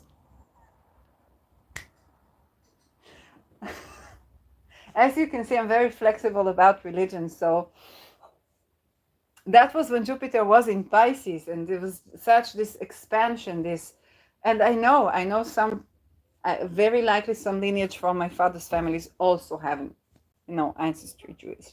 I see people, famous people in Netherlands, and I see, and I'm like, this nose and this heritage, they don't go together. There's something else going on there, okay? Maybe Italian, maybe this, maybe that, maybe Jew, okay? Same thing.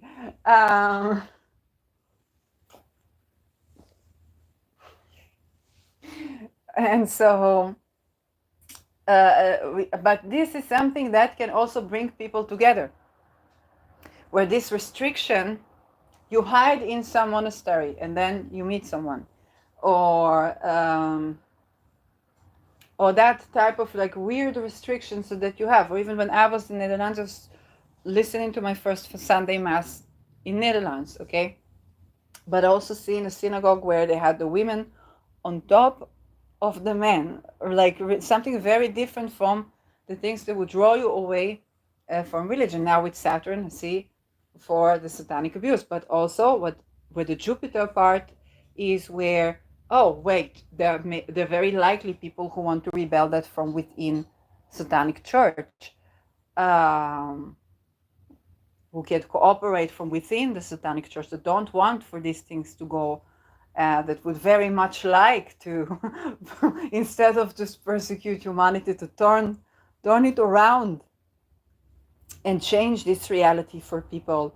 And so this is another thing that we're definitely going to have to address. Also, Saturn will be closing to sextile Uranus. While when Rahu was in Gemini, then in Taurus, Saturn squared Uranus. So you're going from the square to the sextile. Now I want you to think about 2022, 2023, because this is from 2021, 2022, 2023, this is where Saturn was squaring Uranus. Okay? I want you to think about the crisis you had this time, now is resolved.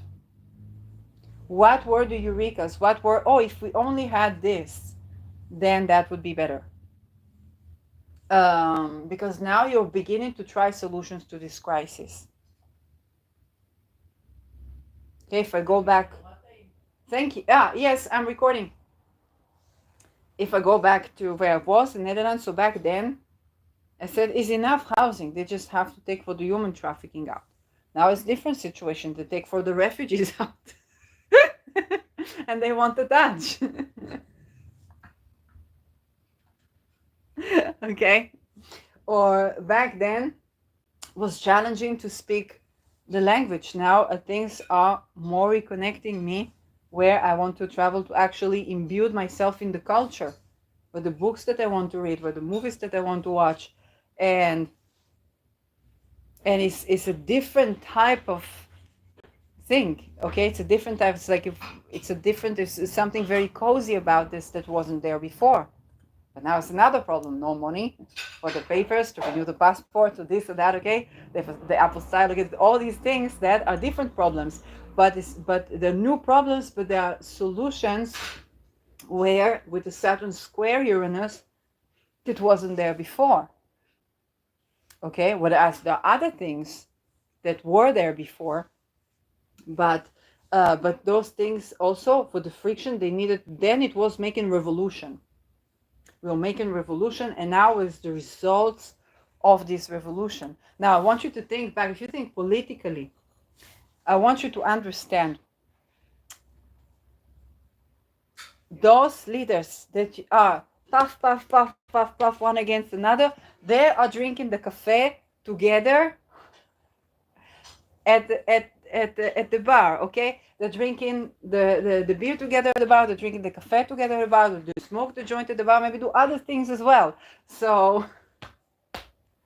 I want you to remember what we see. The show that we see is not necessarily for how things are. And what is the idea behind this? Is not necessarily for what we think that it is. So back then there was a friction, there was a crisis that now we have a little bit of a unique solution to. A unique solution goes from Beta Persei at first, and then Gemini to for other places. Okay, for hope. Expansion and so on. For example, you could say limiting the restriction towards refugees requires us to do world peace. But also to dig up the children from the monasteries, okay, underneath for Brussels, okay? So there are all these things that are, back then there were other solutions. I could travel, the plane was very empty. Shelters, winter shelters, even though it was above 0 degrees because it was COVID. Okay, so the restrictions of pandemic were actually benefiting some, and I saw both sides of the equation. On one hand, this country is North Korea. On the other hand, if you're homeless, this was better for you than for many of you than before. And my karma was vacation. So.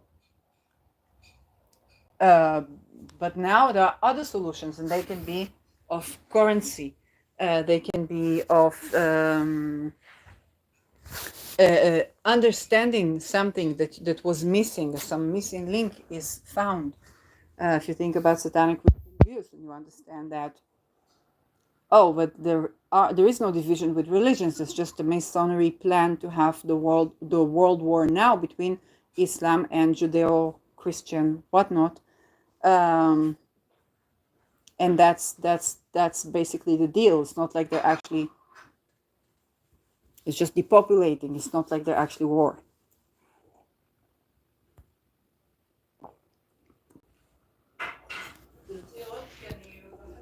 Wait.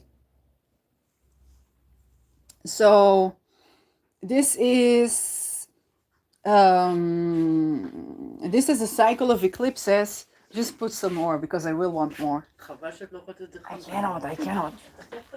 No. Okay. So this is, you see, if I was doing any work that is not like recording this, it would be impossible to get to the situation where I don't eat and I forget my food and I this and I that. I would be stressed about my food. I would feel like I don't have enough time to eat. I would feel like I'm not digesting well. There would always be some food missing or something that's not correct to my diet, and I will try to find a way around this. There's one good way around this is direct, which I'm doing something I'm actually passionate about. So much so that there is such delicious food next to me and I don't even think about it right now. So yeah, that's the difference between when you're doing a job and when you're doing your life mission. And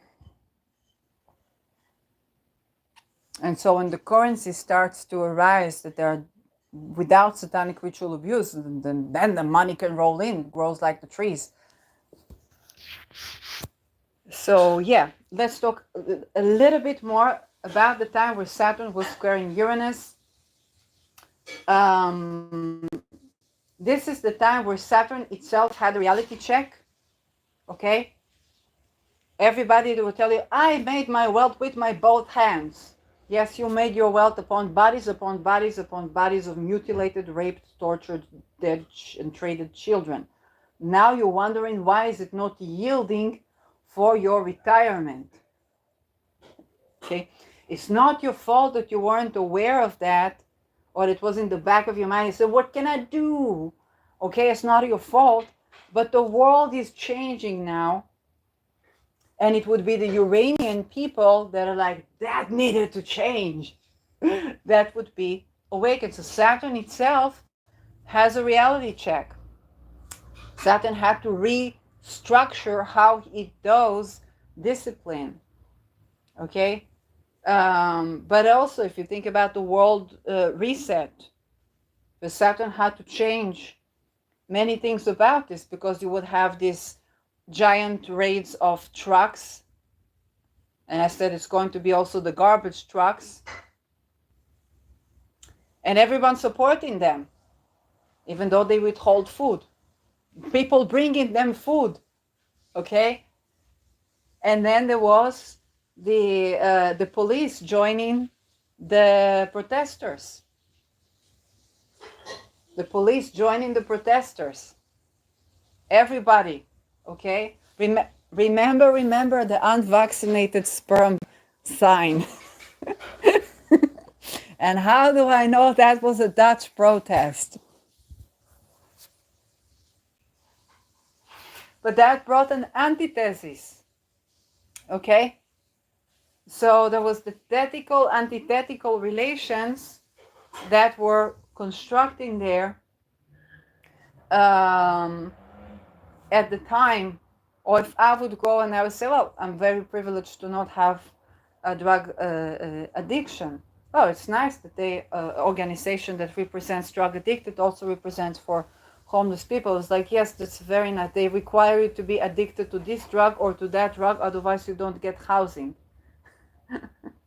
Or to support and to stay silent about other things. But then there's another thing where, well, it is those judges that do what they do to children and put the drug cartel lords in prison instead, that would act also in favor of people that using drugs legally, for them to not to be deprived of housing. So the pros and the cons and the duality of everything that you have to reconsider. That goes into that. The rabbit hole is deep. That's what I'm saying. But now we're going to have the sextile. So the sextile is also going to have a duality around it, because Saturn is beginning this sextile in Pisces. It's going to end it in Aries. So we're shifting, there's a shift of mishaps, but we are talking raw in Pisces right now. So we're definitely going to be having a solution that is surprising.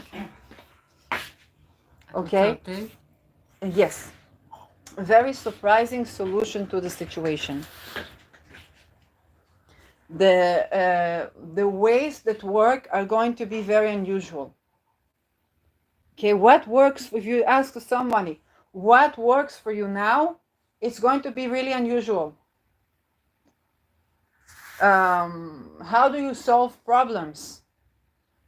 It's going to be really unusual. For example, how do you solve the problem? Let's say a philosophical problem. How do you solve the problem that so many children will go through so many torture and is always by the very religious? But how do you account for God? You say, well, people create God. If they create God like this, it will be like this. If we create God like that, it will be like that. Our action, our ritual, our intention, they create, facilitate a relation. You can take a goal better per se, as I have, and ask her to abolish for satanic ritual abuse, and she would give you omens for to do so. And then you find out about the monastery that they would have underneath the ground with the snake goddess. It's like, what all these things? But we don't actually need that.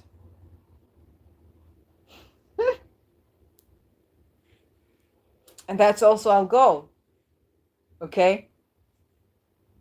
And then when we reconnect with Beta per se in new ways, she yields completely different results. She protects from satanic ritual abuse and puts an end to it.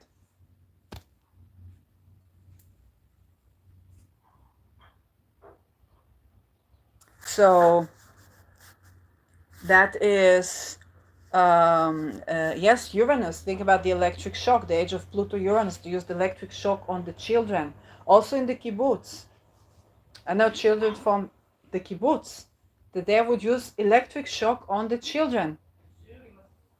Okay, I will not talk about this right now. But the thing is that Uranus is also the eureka, the unexpected solution for how to abolish for this type of practice.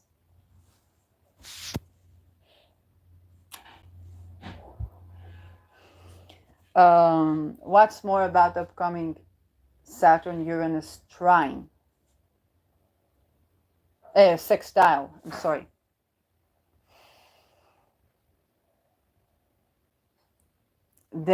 It's also where people were talking in COVID, people were talking about the new normal, okay? But this is right now where actually there is a new normal. In the friction, we did not have a new normal. We have people talking about a new normal, but definitely not a new normal because there was friction. Now we actually have a new normal, and the new normal is unusual. Space takes an unusual form. Okay? Car designs is going to be, we might have flying cars, but car design is going to be unusual. Or the energy to drive the car is going to be unusual. And that unusual is the way things done for now, and we will be relatively okay with that. Most of us can be reincluded into society. Okay, the most rebels can be reincluded into society as per Saturn. Some people that did not have, for example, spirituality can be reincluded because they found unusual solutions. Okay? More Saturn things is debt. They can be unusual solution to your credit problems. For example, change of currency. Okay? But then it will be the new normal until the next, until the inconjunct, basically, or until the conjunction of Saturn and Uranus. This is going to be the new normal. We are establishing right now the new normal. We're closing a cycle for when Saturn was conjunct in Uranus, then going all this way, now applying to conjunct. But this is the final refinement is happening right now because during the sextile that with 2025, 2026, okay, maybe 2027, during the sextile, this is where we refine, we close in everything that was not, we terminate what needs to be terminated, but the solution is going to be unusual. If we had debt that we need to close, if we had mortgage that we need to take, if we had commitment that we needed to fulfill, okay, karma that needed to play its role, All these things will find an unusual resolution. It's very likely to be satisfactory because this is now the trine.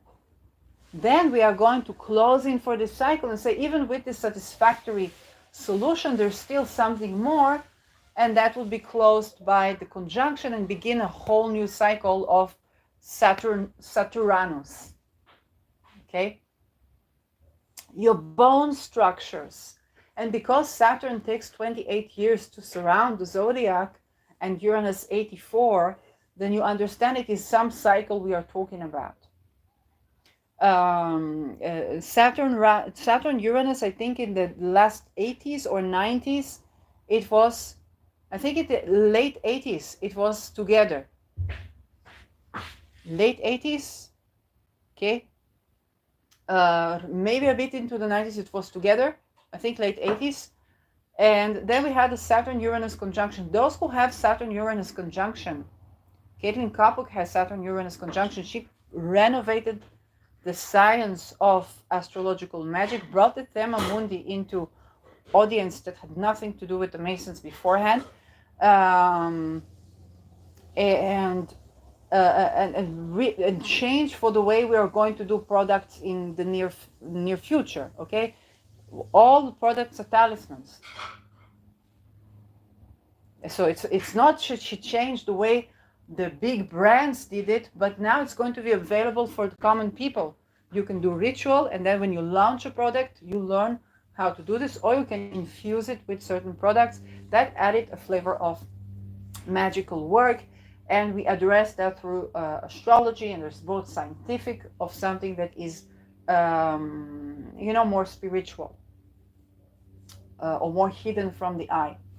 And so these people, they take a field of science and they renovate it and they go with it. They can also invent new fields of sciences. So Saturn Uranus is where we have a new field of science, but it takes a time to establish. Now we've moved around, okay, and then I don't remember when. Yes, it is.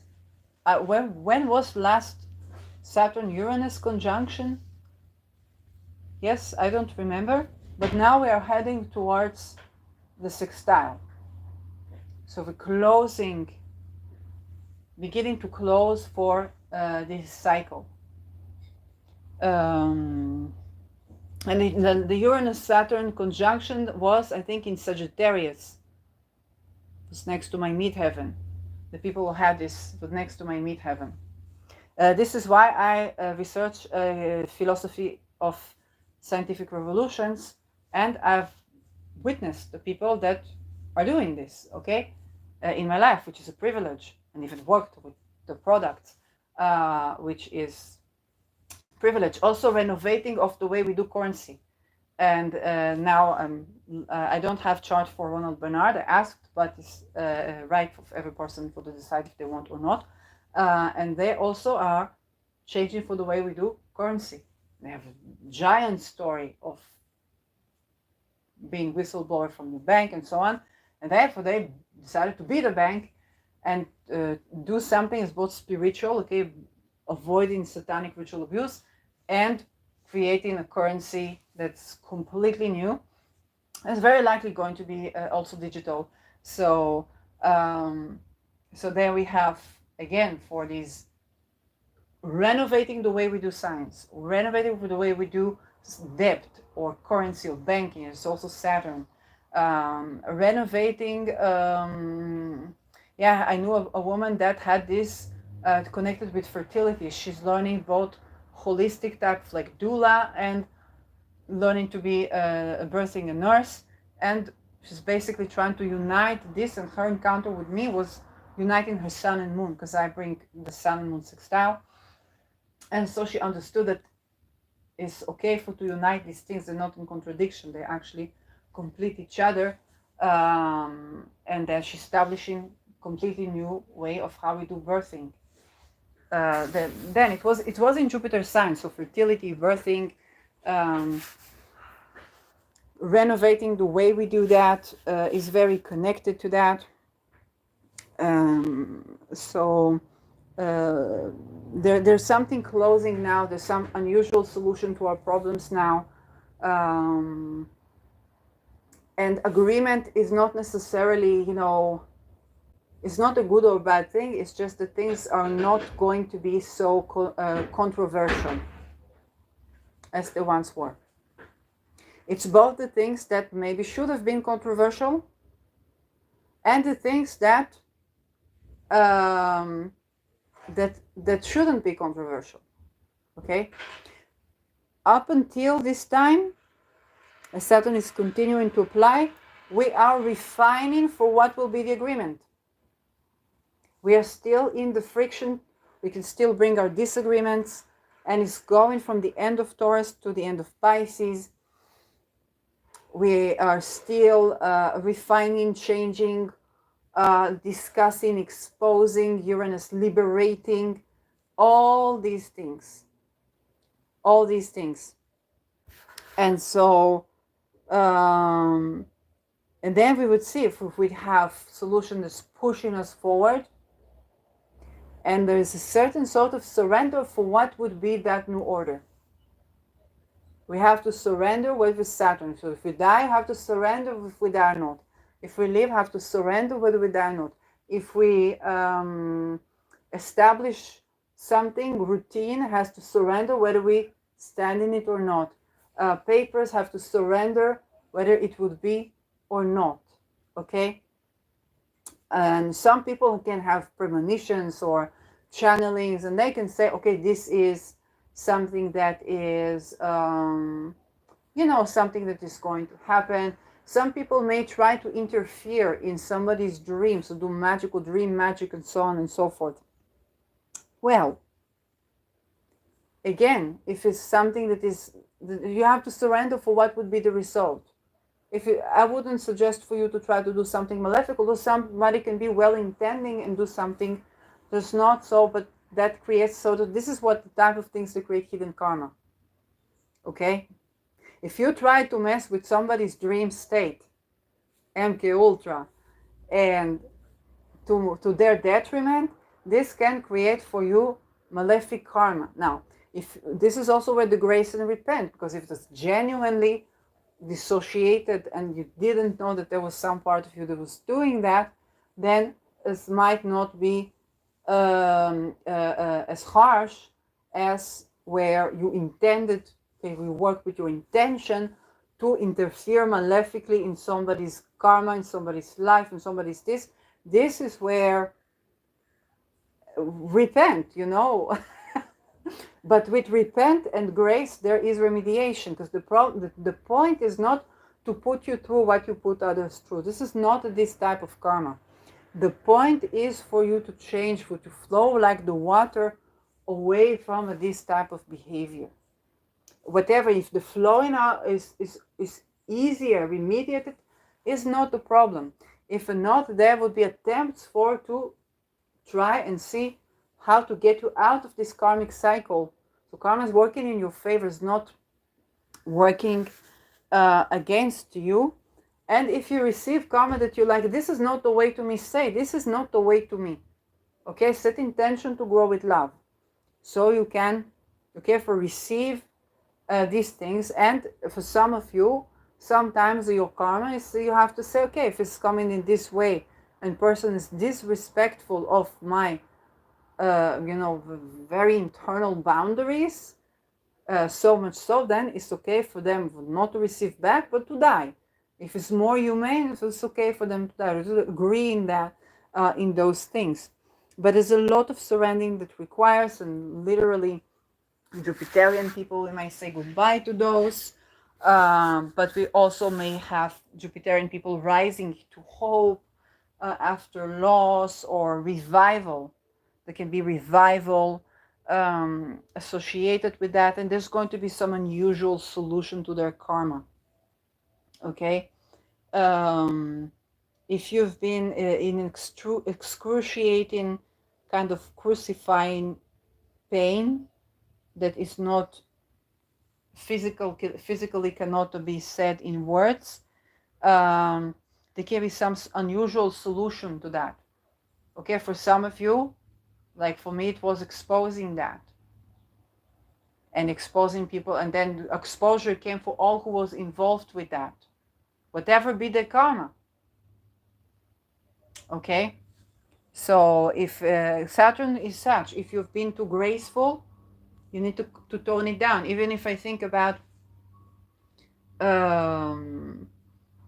homeless crisis, refugee crisis, if in Europe it's okay that we accommodated for refugees and so on and so forth, but then if citizen was having to wait so much after refugee to get housing, then to remediate, at least for remediate, maybe not to that extreme, but remediate to citizen not having to wait all this much after refugee to get housing, that would be okay, appropriate, okay, or not to fix it to the other extreme, but that can be okay, one solution, um, that we want to keep the saving grace. We don't want to create negative karma, but if you've been too graceful, then it's okay for to stand 10 toes down, whereas the places where you've been too rigid, then benevolence might be facilitated with this aspect, or you're going to have to be a bit more benevolent um, towards yourself or towards others. If you've been too strict, Saturn will relax you. If you've been too relaxed, Saturn will remind you that there's limit to how graceful you can be with yourself or with people.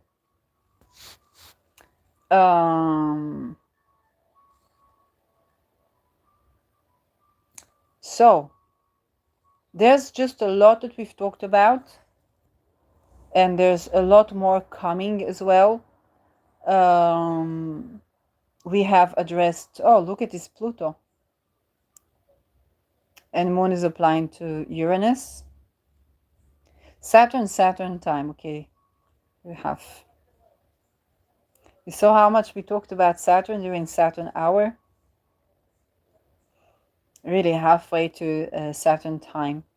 Definitely there is place to do video about Saturn-Uranus cycle, a cycle of scientific revolution, but also financial. It's karmic revolution, okay? It's just a revolving of the way we see karma. And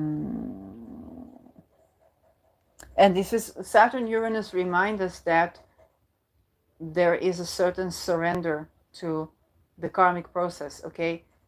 There's a certain surrender of your ability to keep in a routine, okay? There's a certain surrender for you to do your duties. There's a certain unusual way in which things correct themselves.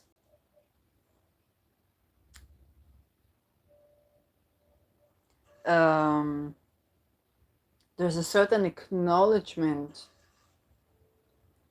that can bring you good karma. And it's difficult sometimes to see because it can be very hidden. What was the role of that and that situation in my life?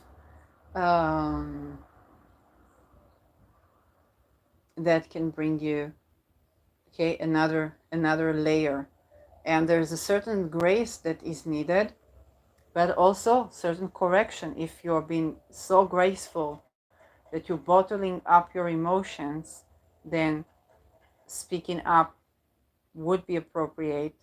And if something is facilitated, there can be crisis through which you speak up. Okay, the amount of names I had to say when I began to tend to my teeth on a deeper level, the amounts of boundaries I had to set, and the names to expose, and things to expose, basically satanic ritual abuse and expandable children, before I could even clean the plaque off my teeth.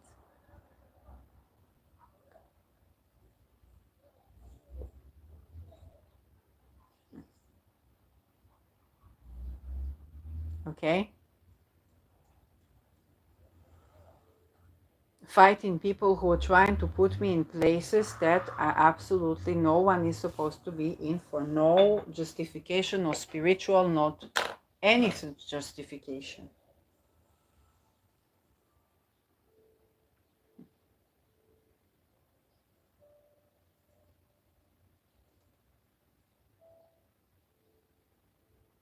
And all of this before I could have energy to brush my teeth.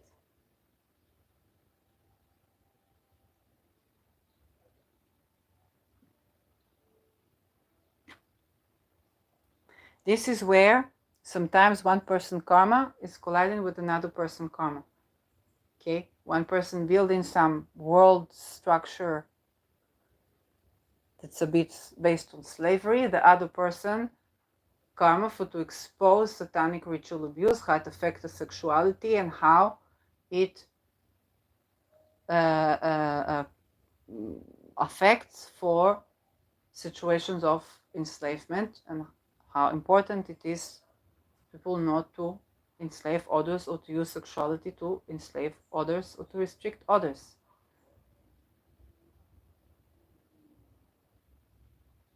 And that this in childhood happens, then we cannot accuse people of being sexually manipulative, or we must make sure children don't grow to satanic ritual abuse. Okay?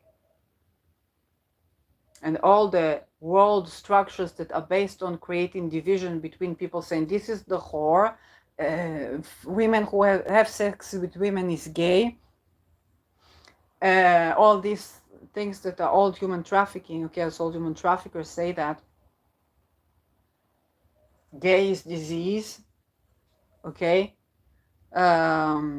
or children taken the children some children have natural sadism to hurt other children, and these children should be taken away.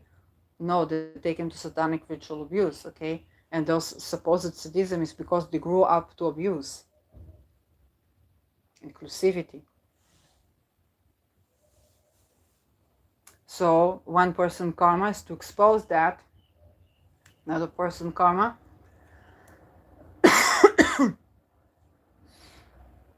is to create structures for entire humanity. So the friction is necessary, and to speak your voice is necessary, and to expose is necessary. For otherwise, if you don't know that the kibbutz was a structure that was made to take children from their parents and to grow them into satanic ritual abuse called espionage, and then call them whores when they are in prostitution in the street, then you will think what a great structure is the kibbutz. Every communal, everybody shares with everybody. We go into these times where people would want to create such communas again.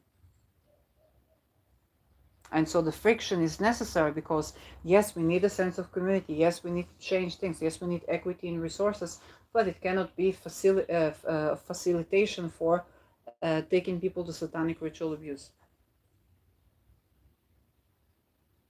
Not in spirit and not in matter. Okay? So this karma and that karma, they can be colliding, they can be frictional, but essentially this friction is necessary because otherwise we will build the same structures that enslaved humanity, and then the slaves would think that we need to change the prison and just make it more accessible for slaves to take younger kids.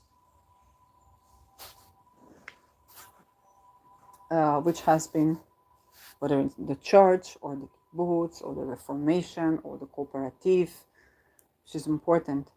It's nothing that the structure itself perhaps is not suffice, but we have to address those things that happen also both with the pyramidal structure, but also in the decentralized structure, okay, as well.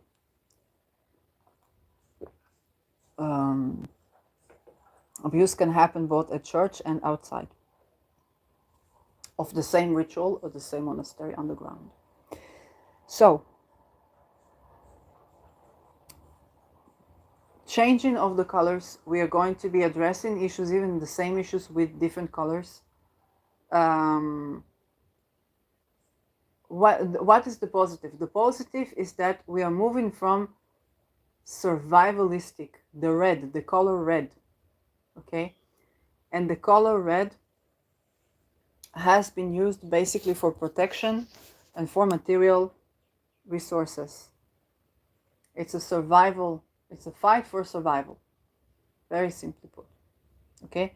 And that fight for survival can be on a spiritual level, depending where your Mars is. Now Mars is going to opposition with Pluto. Here's the fight for survival. It's a very fight for survival, for surviving as who you are. Not to give up who you are to survive. That's the thing. Okay, with Aries, that's the thing. It's not Scorpio, it's Aries.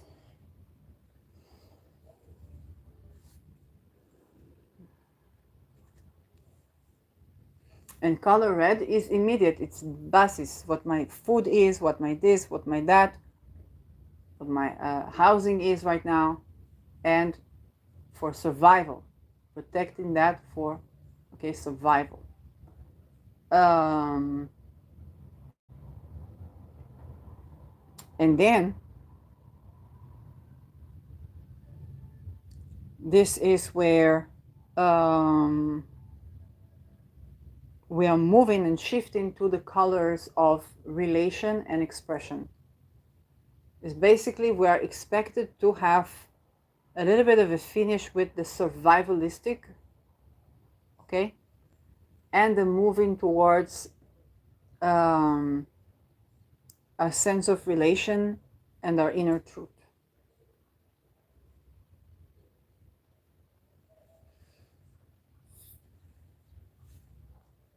I'm going to record now a separate video where I look at the eclipses in Pisces and Virgo. Where I look at the eclipse by eclipse. Because this is just the general theme of Rahu and Ketu that are going to be, and they're going to accompany us for the next 2-3 years. We are preparing for the solar eclipses on North Africa. However, we are the military move, the real estate move, by the way. It's not that they're not going to be real estate moves, depending on your house, okay? But the moves that have to do with, big wars and so on and so forth, we are moving from, we're purging diplomacy, purging the old way of balancing things, and there's something new that's happening where the aspiration is that it's going to be global for the forces that are operating within it, but it's not necessarily going to be so, because there's a lot of division and the war can go viral. That is true. Okay, but with Rahu in Pisces, the war can go viral. I feel like I'm channeling someone who's supposed to be saying that on another podcast. So I've when I'm channeling people and so on, I was channeling an astrologer of like, okay, I think I'm channeling someone who's going to say something on another podcast. So I'm going to be checking what Austin Kopuk will have to say on this on his own. The war can go viral. I agree. Definitely when we're going to have the Saturn Neptune, but that is this is fun. I never had a single conversation with the person in person, and then sort of like I know whose mind is that up in the Ogogor. So yes, the war can go viral. But I see it more with the Saturn Neptune, because Saturn Neptune is about making war viral. The Rahu Pisces it can bring that, but I think it's more about spiritual expansion and contraction. We were more setting the tone for maybe on that the spiritual. Is attempt going to be on spiritual conquest of humanity. But why do we say that? Maybe somebody's working with the Jupiter Mars again. I don't know. I will have to listen. I'll have to listen to Austin himself.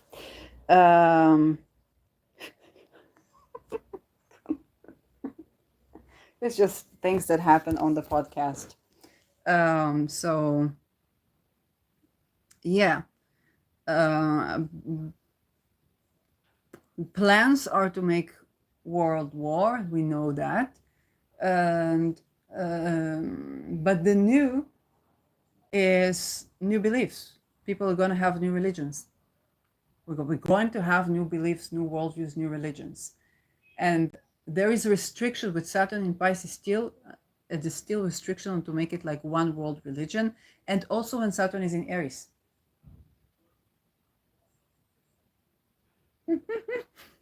Okay, now the Masons are pushing for it, but it doesn't mean that it is. So they're going to try to play on the division between Islam and Christianity.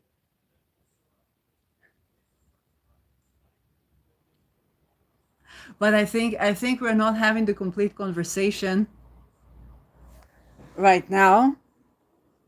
That should be a panel, I guess. But this is this is also what the Satanic Church orders are operating for in the higher ranks, versus what the lower ranks are thinking about this, or what the people that operate in the field are thinking about this. Okay, if you go to Islam and you see the child abuse, and then you go back to the robber bank and you see the child abuse, and you say, well, how am I supposed to market the difference?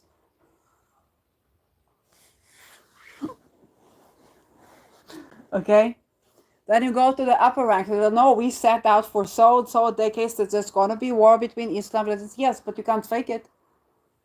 It's fake. Maybe you relied on that. Maybe you relied your resources on that. Maybe this, maybe that. But you're going to have to plant the inner working, which is that's it. Plant the inner working, which is we are all going to change our worldview. We're scheduled to change our world. We literally don't know what would be our mindset in 2-3 years, especially for those with Pisces in the 9th house. So we literally don't know where we're heading for in terms of belief.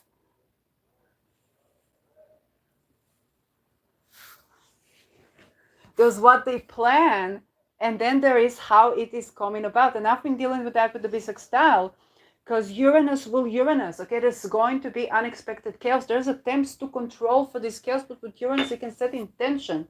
And when this Uranus is involved with Pluto and with Neptune, that can be the release of a lot of worries. It can be the collapse of maybe inner structures. And this is, especially when, think about Pluto. You see this Pluto. But it's ingressing, especially if it's ingressing to one of your financial house, or like the 12th house or the 8th house, or even the 2nd house, then you might have been building up. This might be your Pluto ingress. You might have been building up for a certain type of investment in resources. It's like, this is the grand plan. I'm going to collect my resources and so on. And then there's Uranus in it. It's just going to throw chaos in. There's a desire to establish an inner order, okay, of things, but there's also genuinely going to be chaos. It's genuinely going to be chaotic. They can try to set for this war with Islam and this and that, but if you look at X, what all the memes with the Ukrainian, Israeli, Palestinian, and Russian flag say in Amsterdam, because it has to meet in Amsterdam, saying, well, meanwhile, we the people. Okay? We don't buy for that bullshit, which is good. This is the enlightenment that's need to bring, okay? We know that we are scheduled to abolish a lot of the facets of slavery. With Uranus coming to the United States, okay, there's the Uranus thingy.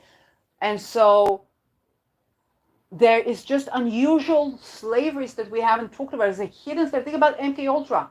It's such a tremendous form of slavery that we need to abolish from the planet. But it's good, because even if you've been invested so far in this, that's going to be the telos and it's falling apart to fall into place. And an event essentially is kind of like, well, I'm not optimistic about the market. I'm going to do so and so and so and so and so and so and so. Okay, and then it all collapses, but it all collapses into something that's way more optimistic about your children, about your children's children, and about, you know, other things that can have to be.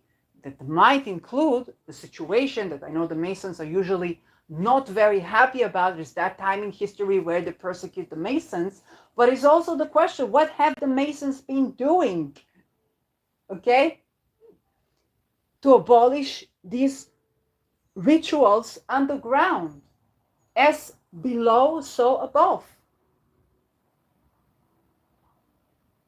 And some of you that are up in the energies have been doing things. So it's not against, it's actually in favor, it's actually even optimistic.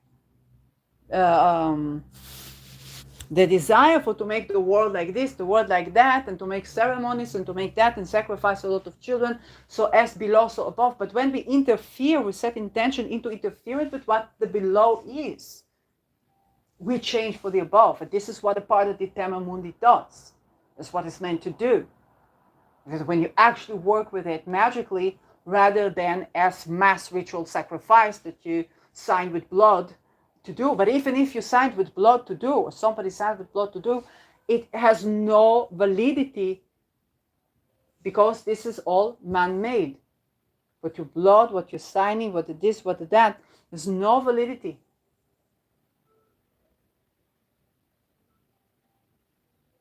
It maybe has validity to gods you created, but it has no validity. We talk about spiritual warfare and so on. There's no validity for someone to take against you for when you want to repent, when you want to say, I don't want to sacrifice a child, it's going too far. I don't want to interfere with someone willing consent, because I know it's going to backfire. And also because, why would I want to do that? I want to live a life, a good life. A free man needs not oppress another. Okay, so this is where, again, some people are going to not understand that. And going to say, oh, I'm going to try and whatever to do this, to do that. It's usually backfire massively, especially those who do astrological magic know how it backfires.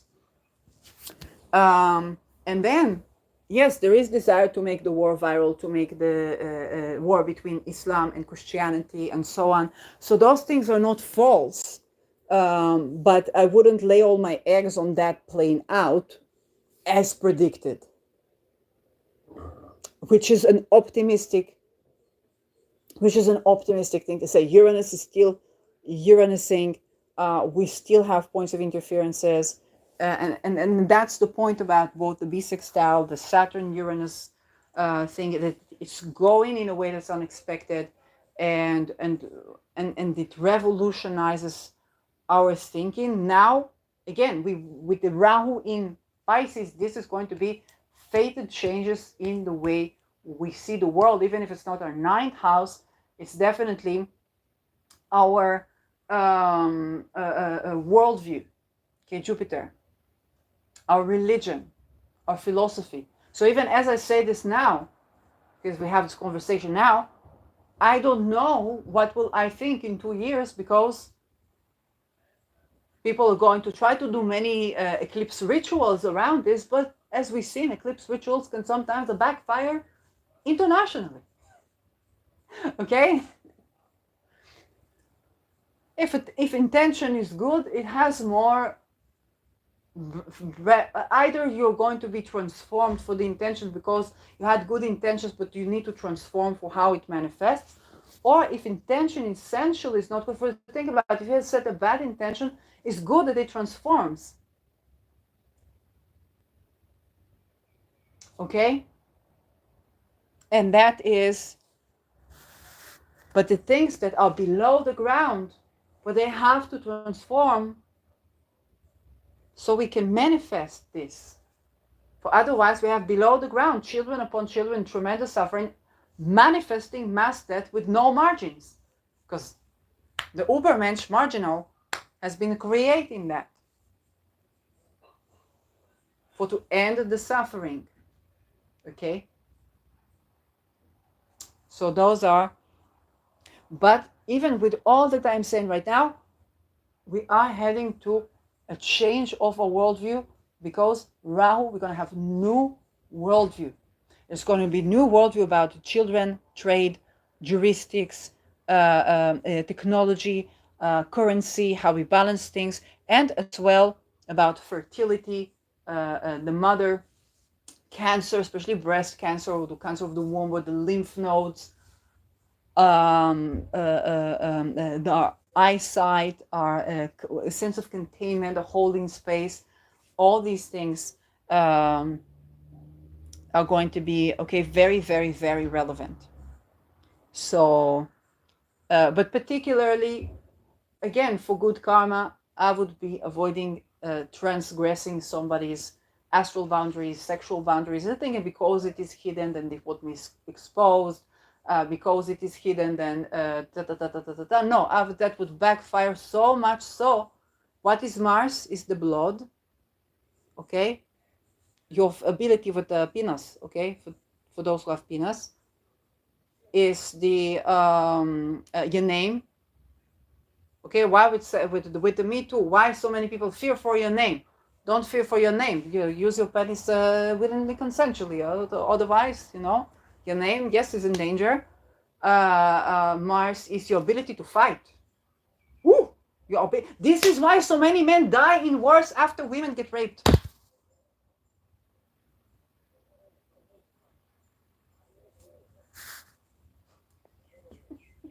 What else, Mars?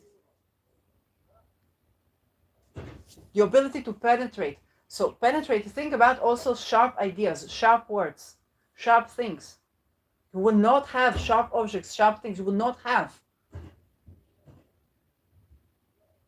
If you violate for these boundaries.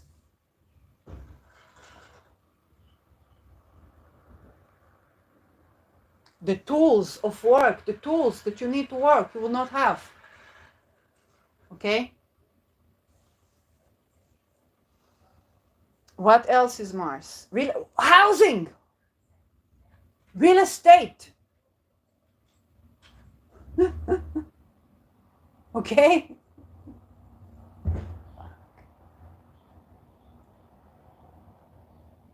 When I had to expose for my macro trying to do something with the energy, what it ruins the name, what he's doing housing, that could ruin his marriage, his house, his real estate. And he's been ruining his real estate. He's been taking off the rosemary bush that we had, that I had, okay, for the foreground that was protecting his estate, and cutting off the trees. The trees that this type of trees protecting of the estate. Okay? And he's been given instructions to do for against. But then if somebody's like mind controlled, then the power of the blue ray, especially if Mars is like, for some people, Mars is not the benefic of sect. So they have more difficulty to work with Mars. And this is where you Saturn, okay, setting boundaries. So you Saturn to the blue rays, to blue crystals, to calm for the Martian, yes, to alchemize, to calm for these Martian qualities. That can assist. For otherwise, it's taking your bloodline, a housing, and again, housing. I'm a person that says housing first. That being said, don't work against this engineering, because what you're engineering is basically for housing to go bad. Especially if you try to take off someone's property, of someone's house, and this is completely, something always to remediate. But yes, with Mars, your sense of sharpness, okay, if you're sharp, your bloodline, your ability to have erection, your passion and drive in life, okay? All these things. So again, if Mars is not benefic of sect, and for you this problem, okay, with that, Then call on Saturn, call on Deneb Algedi, call on the things that can assist you to facilitate your sexual energy to work in your favor. Sexual energy is not bad, your passion life not bad. Just to work in your favor. Maybe it is anger, maybe it's helplessness, maybe it's some things that maybe you're even projecting that's not even true. Maybe your fears are not even true. This can be, but you must to work with the sexual energy correctly, and you maybe go and work through the Saturn.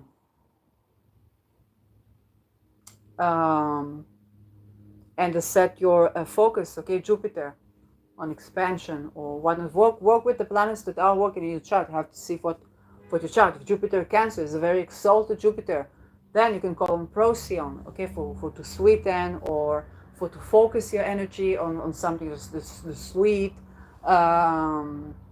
Okay, if just everybody has their own story with that. For those of you that Jupiter is now in your 12th house, or Jupiter originally in your 12th house, then yes, you can see what planet you can call for the 12th house, but also you can call on Formulaut, okay, or you can call on Deneb Algedi. If Mars is not benefic of sect, Deneb Algedi, Deneb Algedi can protect. Okay, so Deneb Algedi. For those of you who have good access to Algol, I know with Uranus is a bit difficult, then you can ask for to remediate that quality. If you set intention, okay, so I don't want to violate other people's, not astrally, not astrally, you can set intention, then I think even Algol would be very accommodating, and there is something to do with other things that need this type of remediation. Because those things are working. It's not about, if you do that, you will have this. It's about you making it very more challenging for you to have happiness in life, creativity, passion, drive, erection, sexual pleasure, a very good real estate deals, okay, housing, and so on. And you cannot blame this on for the other person, if they're attractive, if they are this, if they are that. It's no, cannot do this. What you can do is to invite the ray of blue to calm for the red, for Jupiter to focus on something that you're actually passionate about, and to release the drive to what you're meant to build in this world. Maybe this fear stopping or blocking is how people can get a sense of helplessness, but I understand it's not the person that's blockading you, but actually sometimes your fears, most likely. And yes, like do good for you instead of no bad for others. So yes, I think this is end of conversation for this. Thank you.